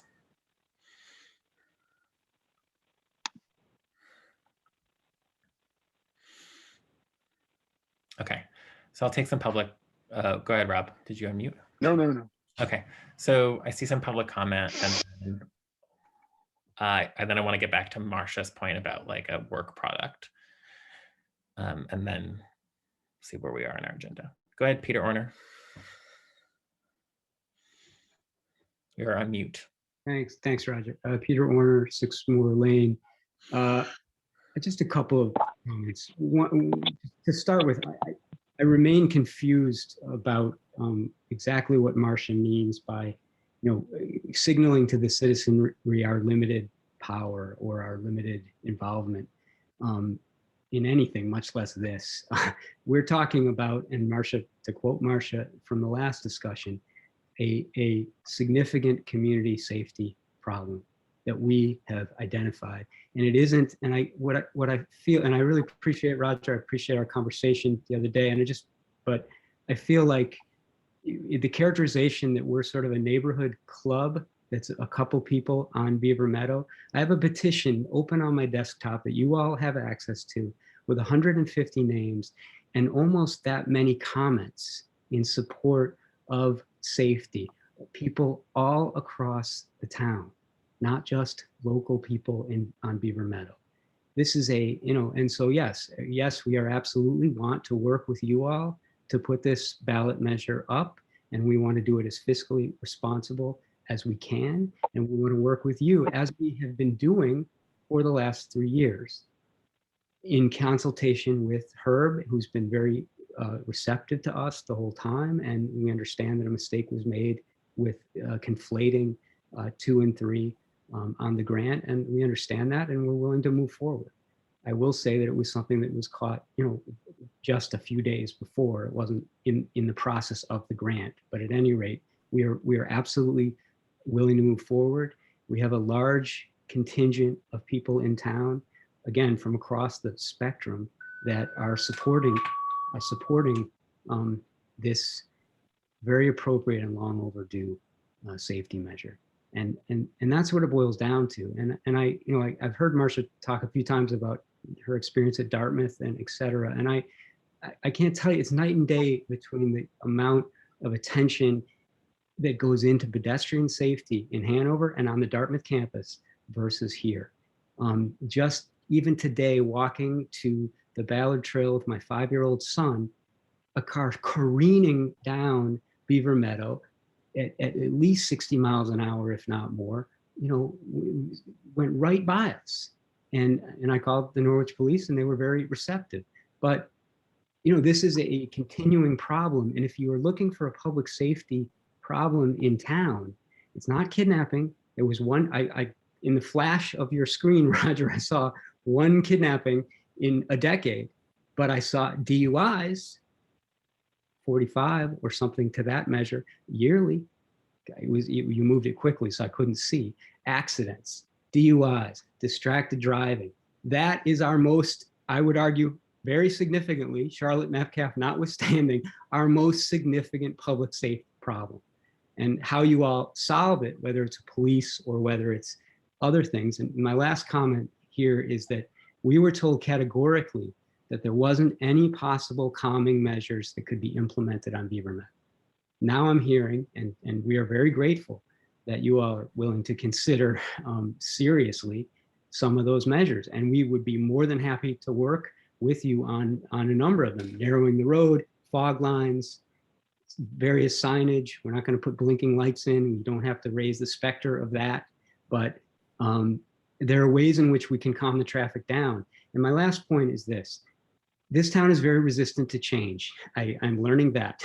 I'm learning any kind of, the flashing lights, which are extraordinarily safe, a safety measure on Main Street. And I know it's late, but we've been waiting a long time to speak tonight. Those are keeping our kids safer on Main Street. There's just no question about it, especially at dusk at winter. That was a no-brainer. And that was a big deal to happen. So I am not naive enough to think that this sidewalk is gonna be a slam dunk. However, we have a great deal of support for it. And there's been 30 years of momentum to closing the loop. But what has changed are driving habits. That is quantifiable. That is data. The accidents have gone up during the pandemic, and traffic has been down. Less people driving, more fatalities in Vermont and New Hampshire. That's data. And so I think we are looking at a situation where we could actually make some positive change. And we are finally, my last final point, is that our group is very interested in advocating for pedestrians. The road now is owned by the cars. And I think the pandemic showed us that we were all out and everyone was walking a lot more, and that's not going to change. A lot of people are working from home now, and as I do. So I see this all the time. And I think that we could create a community that was much more based on being outside and pedestrians feeling safe. And that's all I had to say. Thank you for listening. No, thank you. Marcia, go ahead, and then I want to try to wrap up our conversation with like some ways forward, because it's 9:48. Yeah. Sure. I just wanted to make it clear to Peter and anyone else that when I say something, I cite it. And so the reason that I say what I do is because I've looked it up in the law. And I've put that in a memorandum for the board to look at. And, we can potentially publish that. I can tell you what I'm looking at. And democracy requires that we look at everything. So that's what we're trying to do, I think. I don't know who told who what, but I think everybody deserves having everything looked at. But I also know that we have to follow process and the law, and that's all I'm trying to do. Marcia, you might also mention that we need a handbook for. Peter, I'm sorry. I don't like. Wasn't I evoked, Roger? Don't I get a chance under Robert's order to respond? No? I would have to recognize you, and I don't want you. So if you make your comment, please address them to me as Fine. the chair, as much as that's weird for me to say, not To Marcia. repeat my point, when Marcia's talking, I don't know what she is referring to, that we need a handbook or any other process to deal with the select board in a democracy. Norwich has been around for more than 200 years. We have a First Amendment. We have the Vermont Constitution. All of those things are mechanisms that we all use to make you people understand what we want and what we think is important for public safety.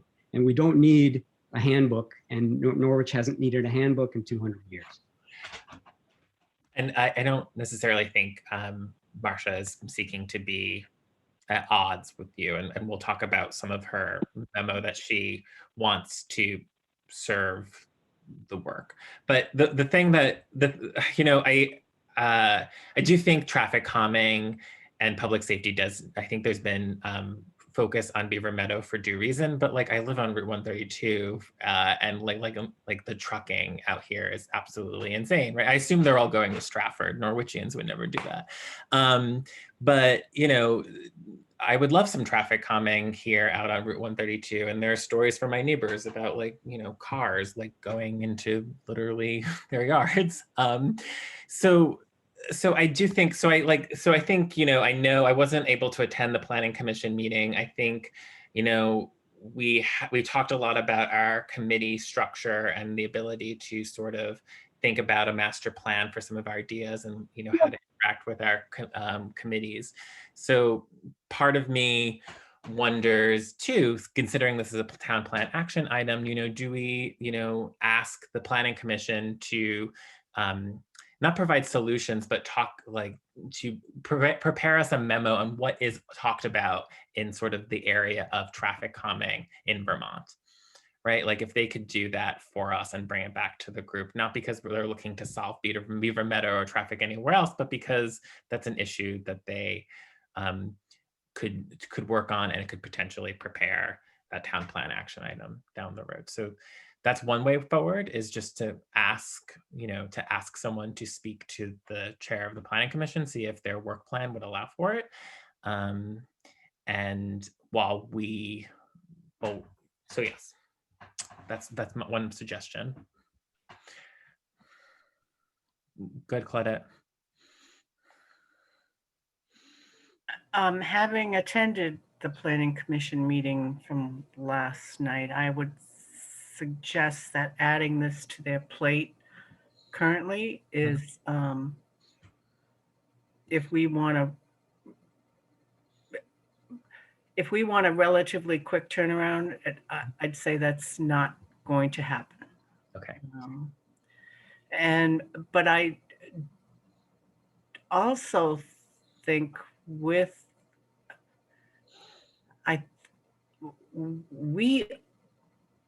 I believe we owe the residents who, or the citizens, not just residents, the citizens of the world who walk on Beaver Meadow, bike on Beaver Meadow, drive on Beaver Meadow, the obligation to find some solution as a select board. Okay. Some short-term solution to the problems on Beaver Meadow. I think that's our obligation as a select board. And we've tossed this around how many times? And let's find some short-term, low cost or cost things that are within our ability to pay for with our upcoming budget cycle. Whether or not they're the temporary speed bumps that Kendall has that can be pulled up in the winter. Something. Okay. So what? Thank you, Claudette. So that's a future agenda item, and we need some point person to sort of put together something for our discussion, because we've had a wider ranging conversation right now, and it's 9:53, and we would need, if we want to continue to think about sort of solution focused ideas, we should have the benefit of having some of that done. Is it something that we would like to charge to our town manager and our planning director for some recommendations or some advice, or do we want to think of some ideas? What is appropriate to do?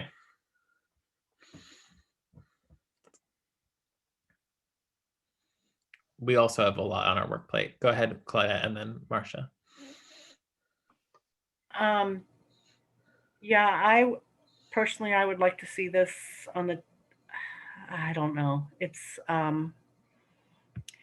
if no one else is willing, I'll go back and look and try to find some. I'll provide a memo for the June 23rd meeting on a path forward with specifics and cost. Herb, is that something you can assist Claudette with, or send? Why can't I, as a town manager, just go and do it? Well, that would be lovely. I just didn't want to throw too much on your plate. Because Larry is a civil and structural engineer who's been doing this for almost his entire career. Rod is qualified in doing the planning stuff. There is a level of budget for signage or whatever. The only thing I will not do out there is speed bumps. Okay, so we look forward. So I think it would be great if you could put forward a small list of recommendations for this board to think about. That would be great. And the question was open-ended to the board of whether or not we could charge you with it. But yeah, that would be great. Right. And then to Marcia's question, we did get a paving grant from the state this year, which will be used toward doing basically an overlay coat to Beaver Meadow Road from Main Street up to wherever it goes. I just don't know what amount of money yet that V-Trans has given us. So I can't tell you linear footage, but I'd be talking to Larry about if there's a form of traffic calming that presents itself as part of that paving, such as either narrowing the lanes, fog lines, so that at least we can create a separation of it might still be pavement, but a white line can be at least helpful for a pedestrian bicycle versus not. That's just simple stuff. Claudette, did you want to Yeah, I was just going to ask Herb if he could address with Larry a priority to putting the fog lines on Beaver Meadow. Yeah. Since that's the painting piece that's separate from the paving piece. Right. I just don't know when Larry hasn't been back to work yet, but he should be back tomorrow. I don't know what the schedule is for the striping, but as you know, we use the contractor that the state does. So that's a scheduling function. Yep. Yeah. And Union Village hasn't been done in like over a year. So I think to the extent that they're, I think the charge that I would have is, examples of like people-led ideas as well too, right? That don't require,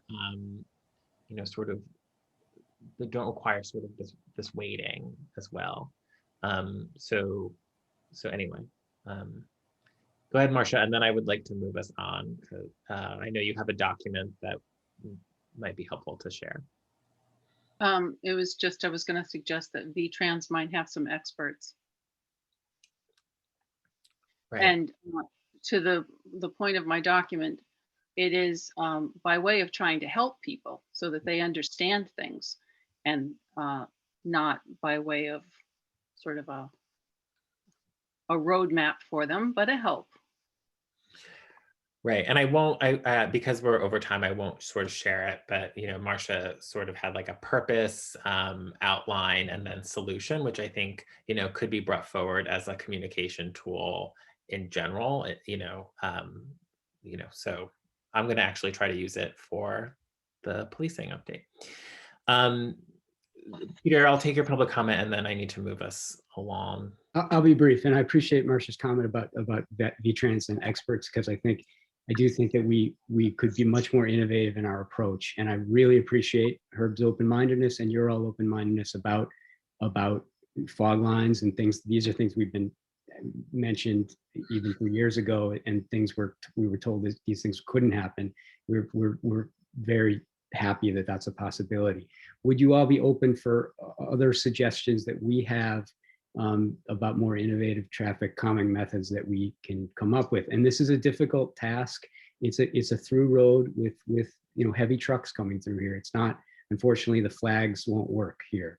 But I think there are other methods, and I'll just throw out one. The speed card, I think, is awfully effective. I see it on Turnpike every day. People slow down when they see that. Even a Turnpike, a speed cart along Beaver Meadow, I think would make a significant difference in the short term. So thank you. Right, and board members have specifically made mention of that, so. Especially coming down the hill. Yeah, okay, so let's move on, okay? It's 10 p.m. Do you know where your agenda is? Would we, so would we like to, should we press on a little bit? And then if so, board members should let me know how much longer they would like to press on for this meeting. Go ahead, Coletta. I would like to hear the town manager's update. And as much as I loathe suggesting another special meeting, I think after the town manager's update, we may consider, I don't know what June 23rd's agenda looks like, whether pushing those item 9 and 10 to June 23rd, or hopefully having a hopefully very short meeting to address 9 and 10. I mean, I think we could, because we're behind on some policies, I think we could. Oh, Roger, you're frozen.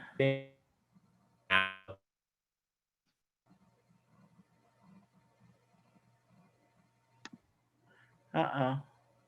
Uh-oh. May take care of the question right away. Sorry, can you hear me? No. Yes. Can you hear me now? We can Yes. hear you now, yes. Okay. So Zoom was like, stop talking, Roger. So I guess the question, so I don't know where I left off, but I think the question is, would we like to table, after the town manager's report, table the remaining agenda for a future agenda item, for a future agenda? Well, possibly for a special meeting. That was in the pot, just saying. Yep. I How do we think feel? would be smart, probably. Yeah. Okay. Yeah. Do board, so if we review that and then like 2 other policies, would we be okay with that? Go ahead, Claudette. Yeah, I was gonna say, I know we're behind on the gift policy, which I think we really need to get done. Yep. And the capital budget and plan and reserve. Yes, so it would be. Okay. Yeah.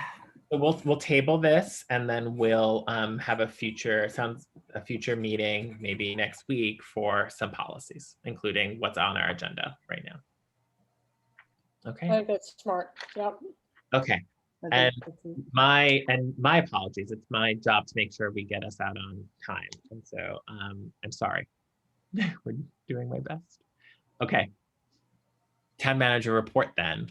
Herb, can you give us 10 minutes of your report? Sure. So yeah, so for over the next hour, I have a few things I want to talk to you about. So generally the update, there was a written report in there. If you have questions on that, ask me, but a few updates that I have. There's some grant updates that I have. I know that we've received a Women's Club grant for the trail subcommittee. wants to put some trail signage out. So we got a small grant to do that. I've already mentioned that we got a V-Trans paving grant. I honestly don't know what the amount is, which is kind of weird. That is forthcoming, the amount. And I guess the only reason why we got one is there were a lot of communities that didn't apply for the paving grant this year, so monies were available. I guess there are some communities that, because of COVID, couldn't afford a local match or what have you. So we're pretty fortunate to be able to get a paving grant for that. Again, the focus on that will be Beaver Meadow Road, beginning at the Main Street intersection. We just found out that we got a Summer Matters 2021 grant for about sorry, I don't have it open in front of me, but about $20,000, which Bree mentioned it in her last monthly report. This is one of the COVID-related funds. It's the one that Senator Sanders was promoting. So it deals with after-school related stuff. It's a total, no local match. It's totally 100% funded, but on a reimbursement basis. And then today, with regard to, I'm putting it under grants, but the ARPA, the American Recovery information, I did send you some emails throughout the course of the day. Today was the first day that we could apply for those particular funds. I did apply for them. Our number has changed a little bit. It went from $337,000 to 356, rounded off $357,000, but it's paid out over 2 years. So we'll get half of it, probably, if they say fairly shortly, so within the next couple months, and then the same time next year, we would get the other half. There has been a preliminary, not preliminary, but there's definitely some information that's out there that gives us some leadership in terms of what we can spend the money on. However, if I were to get the money tomorrow, I would still put it in a separately accounted for fund in our accounting system and not spend it until you guys are going to have to make a decision on that. So Roger, that should be a future agenda item that we want to discuss. And I think you'll see in one of the emails I sent you a fact sheet that gives you a general understanding of where you can spend the particular money. I do think that this may become of particular interest at your discretion as part of the Act 36 committee, because there are some greenhouse gas type of protections that you can do as part of that project.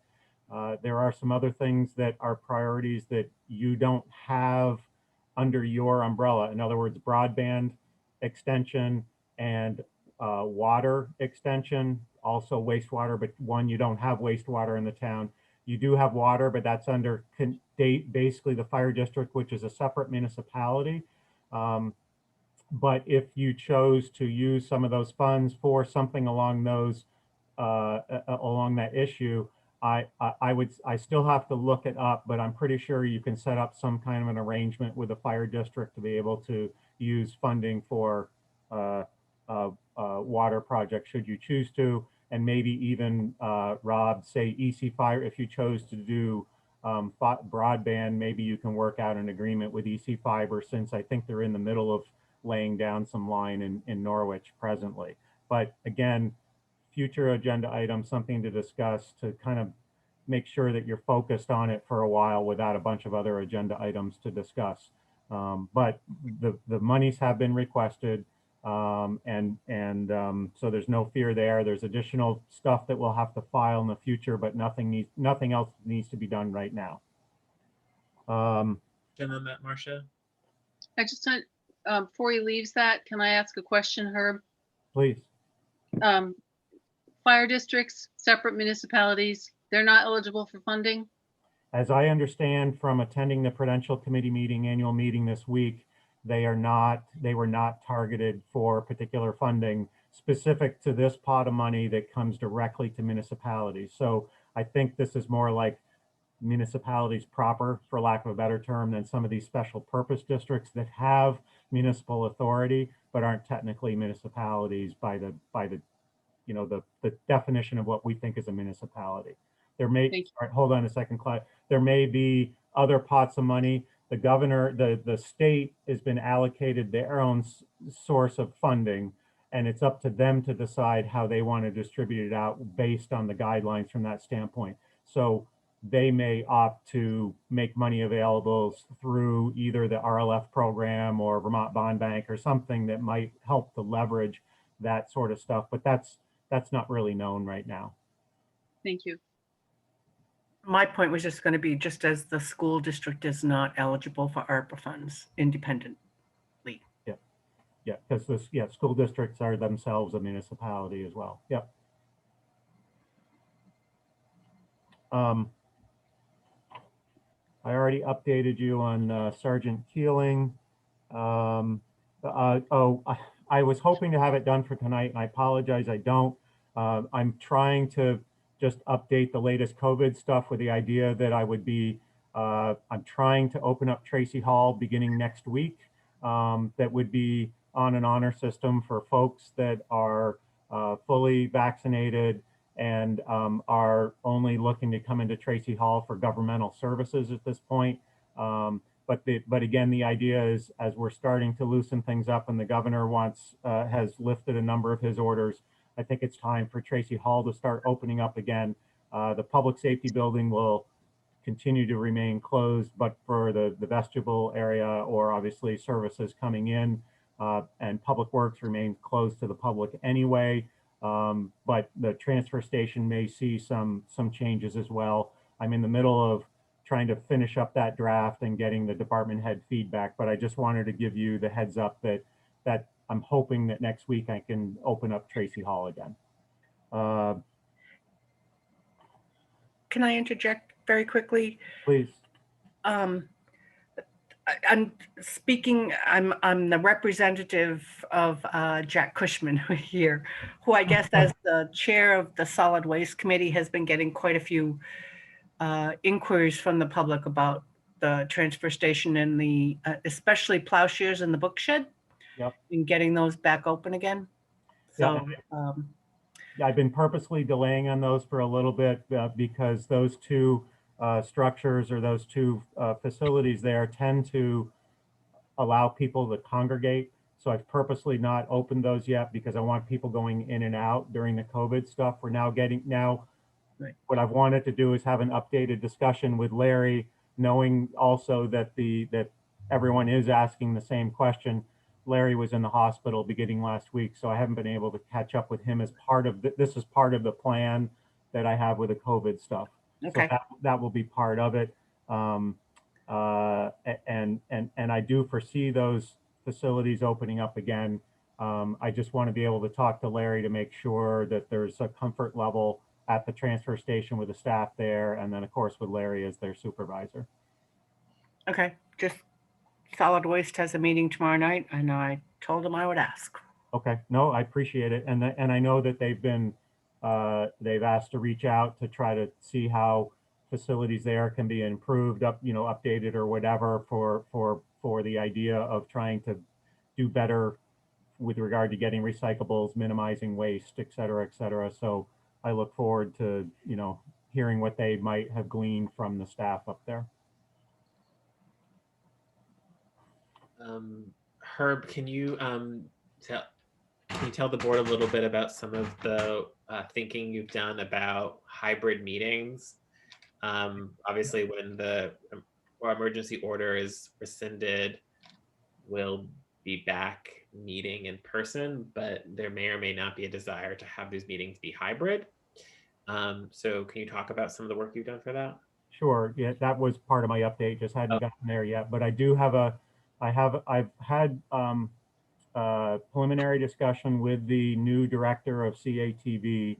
There's a follow-up meeting that I have next week with Thomas, the gentleman that usually tapes our meetings, because I do understand that you've got to go back to in-person meetings fairly shortly. What I've anticipated, whether right or wrong, is that you would be continuing to do Zoom as part of your multi-purpose room meetings, because there has been an uptick of participation during the COVID as it pertains to a level of participation. And so in anticipation of that, the discussion that I'm going to have next week is the possibility of permanent installation of cameras in the multi-purpose room that would be linked into their sort of situation. So within locations that would be suitable to continue the in-person, or to restart the in-person meetings, but with the idea that we would have the Zoom continuing on again, and without the part of the technical question that I have is, I want to minimize, as you know, if someone in the same room has a laptop open at the same with somebody else and a microphone on, you get the feedback loop. So I'm trying to make sure that technically we can do that with the microphones that are in front of each of the board members and not get that feedback. So at least I'm having a discussion about what we may need to do technically to do that. Whether you folks opt to do that or not will be obviously your choice, but I'm at least figuring out technically what may be the either obstacles or the things that can be carried out to accomplish that. And I do think that just in general, there is nothing at this point that would preclude you from, once I get Tracy Hall open up, there's nothing precluding you from holding your meetings in person anymore. If you, so just that's why I'm trying to get Tracy Hall opened up, get people used to things, and also figure out technically what we could, should, may do for continuation of Zoom meetings with an in-person situation. Is that enough of an update for that? Okay.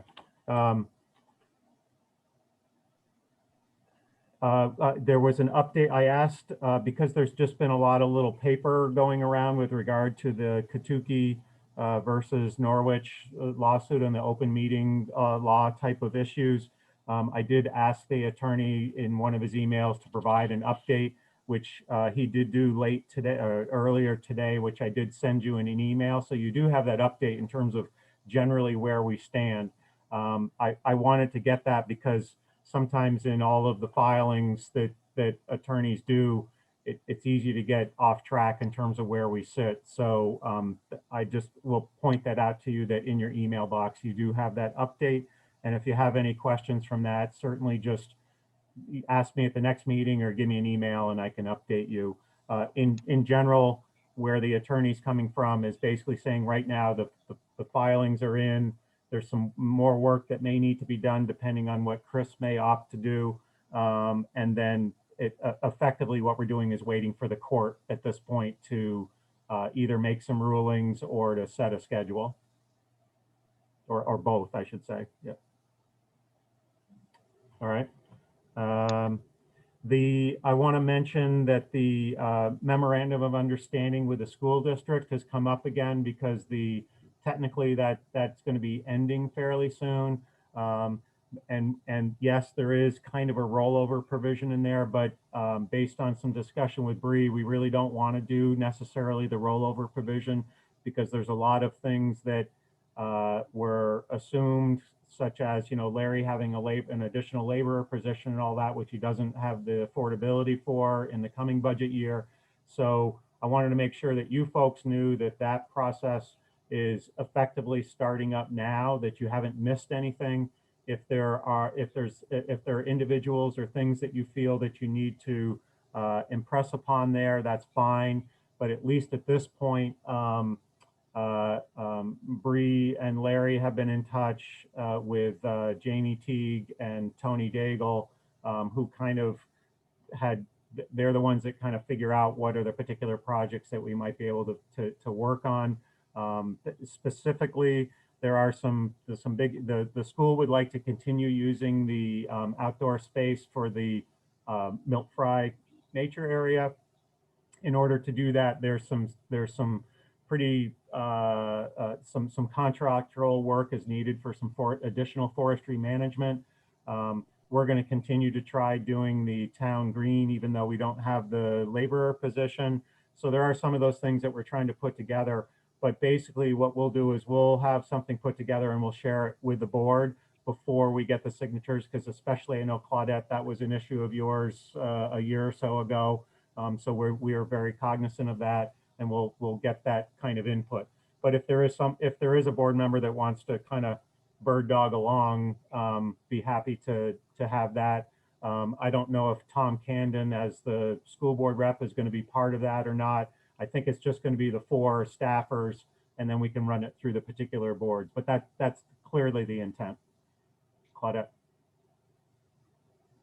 Just one question. I know one thing that you didn't mention is the ADA compatible Oh, yes, right.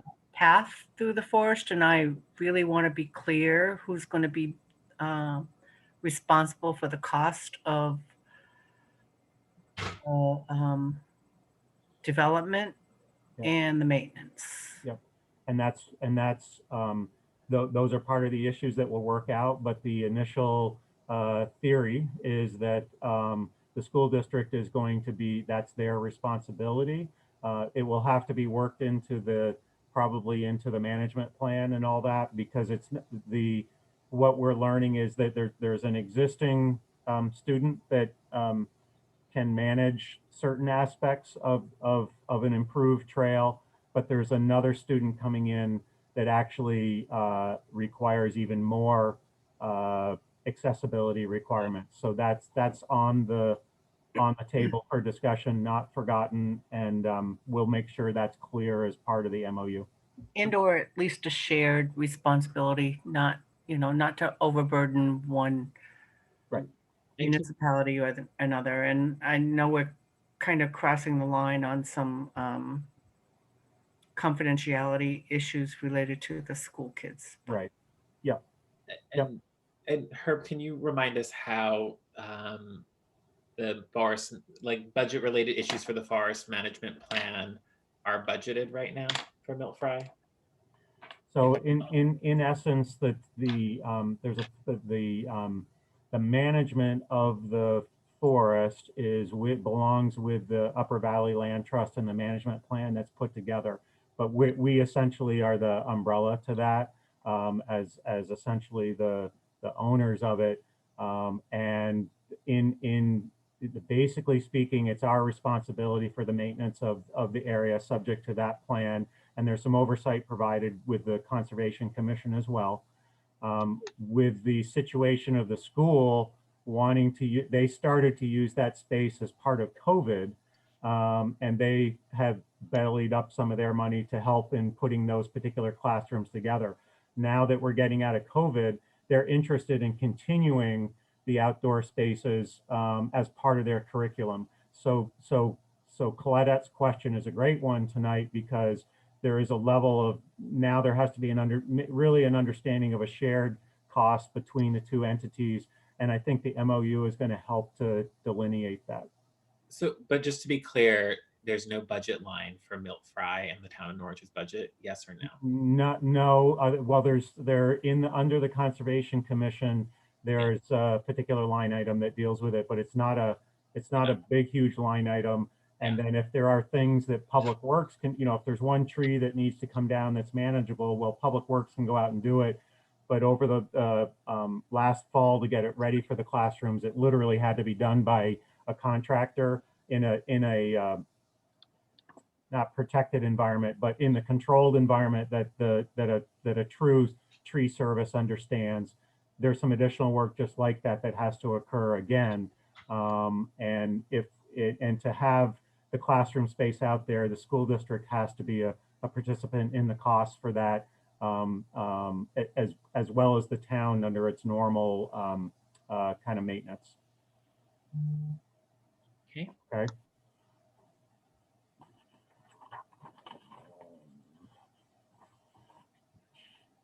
And then the last thing I just wanted to mention is that we have executed the contract for the transportation planning services with Two Rivers Ottaquechee based on what you agreed to in the budget, which is getting at the the sidewalk inventory, the road surface management system inventory, which are some of those documents that I think you will find valuable or invaluable in eventually when we get into more in-depth discussion on the capital budget and program. And sorry, but that was more than 10 minutes, but there's quite a few things that literally hit my desk in the last couple days since this went out. Are there any questions on other than what I have? Marsha had a question, and I have a question, although I hate to delay us further, but go ahead, Marsha. Just, didn't we need a finance committee to sign the memorandum of understanding? That you're thinking of the Dresden MOU, the finance committee Okay. MOU. Yeah, this is specific to the we used to get money from the school district just to use our facilities, and we use their facilities. And what we thought was it was just kind of silly for each other to charge each other. So we thought it was better to have a general MOU of understanding of what we would allow back and forth. That was the initial MOU that we did last year. Now we're looking at the update, given some changes that we've had. The main concern last time with this board was that they didn't really have an opportunity to take a look at it before it was signed by me, and that we're making sure that occurs this time. Something else you mentioned that I forgot, but anyway. The RFQ for the IT, the server. Yeah. Oh, yeah. So I have a meeting next week? We're setting up a meeting that it's set up on Thursday. I've got Rob Gear, me, Rod Francis, and Jerry Tolman to review. They're going through and they're the team that's reviewing the proposals, and with there will hopefully one of the proposals will stand out. If there are a couple that stand out, we may opt to do interviews with those particular firms to have them do a presentation before we make a final recommendation.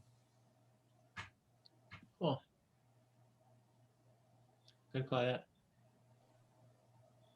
Just wondering is it common to have 4 to 6 weeks between submission of an RFP and the awarding of the RFP? It's not uncommon. I would say it's not the preferred method of doing it. My idea was to have it a lot closer, but trying to get sometimes 4 people in the same area at the same time frame. For instance, Rob has to take time off from work to do this. Plus, when I was out of work for 2 weeks, so that played into it. But ideally, no, I would have wanted to have had this meeting within a couple weeks after that deadline so that we could keep the flow going. Okay. Any other questions for Herb? Herb, have you had a chance to has Cheryl reached out to you about some follow-up from the warrant from that got approved while you were away? Has there been any discussion on the May 26th warrant? I'm not remembering that she has. Not to say that if she sent me an email or something, I may not have seen it yet. I'm still about 850 emails behind. So Okay. if there is something that's in there, I just haven't run across it yet. Okay. There were some,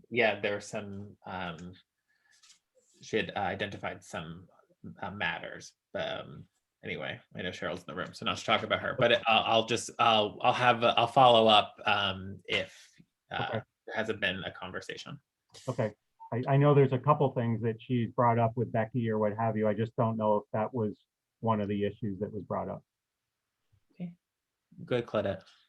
Just as a follow-up, after our last meeting, you were going to be forwarding to us the email communication you had between Becky and Miranda in terms of approving and via email, and I haven't seen any of them. That was embedded in the AP warrant that I have passed around. Well, it all got signed finally so it just came back saying it got signed. If you open that up, you'll see all the attachments to it.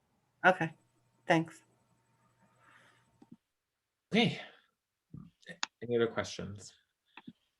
Oh, one other thing, sorry, I had said that I would get some recruitment information for you, at least preliminarily, in terms of for the finance director, if we went out and did a hiring of a recruitment firm. I've had some I still haven't had a conversation, but we've had an email trade with Municipal Resources, Inc. They indicated that finding a finance director over the last year or two has been even difficult for them, but they indicated, given that the pool is pretty small, what we're looking for, they said that if they did something, it would probably be less than $3,000 for Norwich if we hired them to do it. But that's one of their more normal recruiting type things, but that at least gives you some preliminary figures about if we went that route. I would say if you were to, if you would recommend that, it would be good to hear that. I know it would be good to know if that's something you recommend for this board. And the only thing I would say is the management of the budget lines for the finance director and the finance assistant has been used for some of our consultants. And so I would like to know more of that at this moment, and then going into the next fiscal year, while also hearing if there's a recommendation on that firm. That's what I would say. I don't know if other board members would like to weigh in on that particular piece. I think by the time, so there is, of the candidates that came in for the 6th advertising, the very few candidates that we had, there's one that I'm going to interview. And I think that by the time we get done that process, we're going to be close to the new fiscal year. And so in terms of a new budget and all that, but I just sent in reply to Claudette's question earlier today, kind of a summary for the April figures. And there's a little bit of mention of the finance department as part of that. The finance department looks to be in pretty good shape right now due to various reasons. Even though there was a little bit of a shakeup in there. So I think that there's room to do it in there and or in the coming year if we have to go that. But yeah, if I think that's a way to go, I would put a recommendation together for you folks. And before we spend any more money on the finance, the process for not finding a finance director, I would like to know what we have spent today and the process of not having a finance director in order to shore these gaps. Yep. You know what I mean? Yeah. Oh yeah, I know exactly what you mean. Yeah. Yep. Okay. Cool. Yeah. Like so, because I know the consultants have come from these line items, right? Yeah. Yeah. I just had promised at the last meeting to get you some initial numbers so that we have an idea of what it would cost. Right. Yeah, yes, so noted. And then if you recommend this, then I would appreciate that wider context. But I think I'm seeing some nodding of board members, so I think that's understood. Okay. Sorry. Okay. Is that it, Herb? Yes. Thank you for indulging in some extra time with me. Well, thank you. Is there a motion to adjourn? So moved. Is there a second? Okay, I think seconded by Marcia, I think that was. All right, any discussion on that? Okay, deep gratitude to all of you. And all in favor, please raise your hand. Okay, good night. Good night.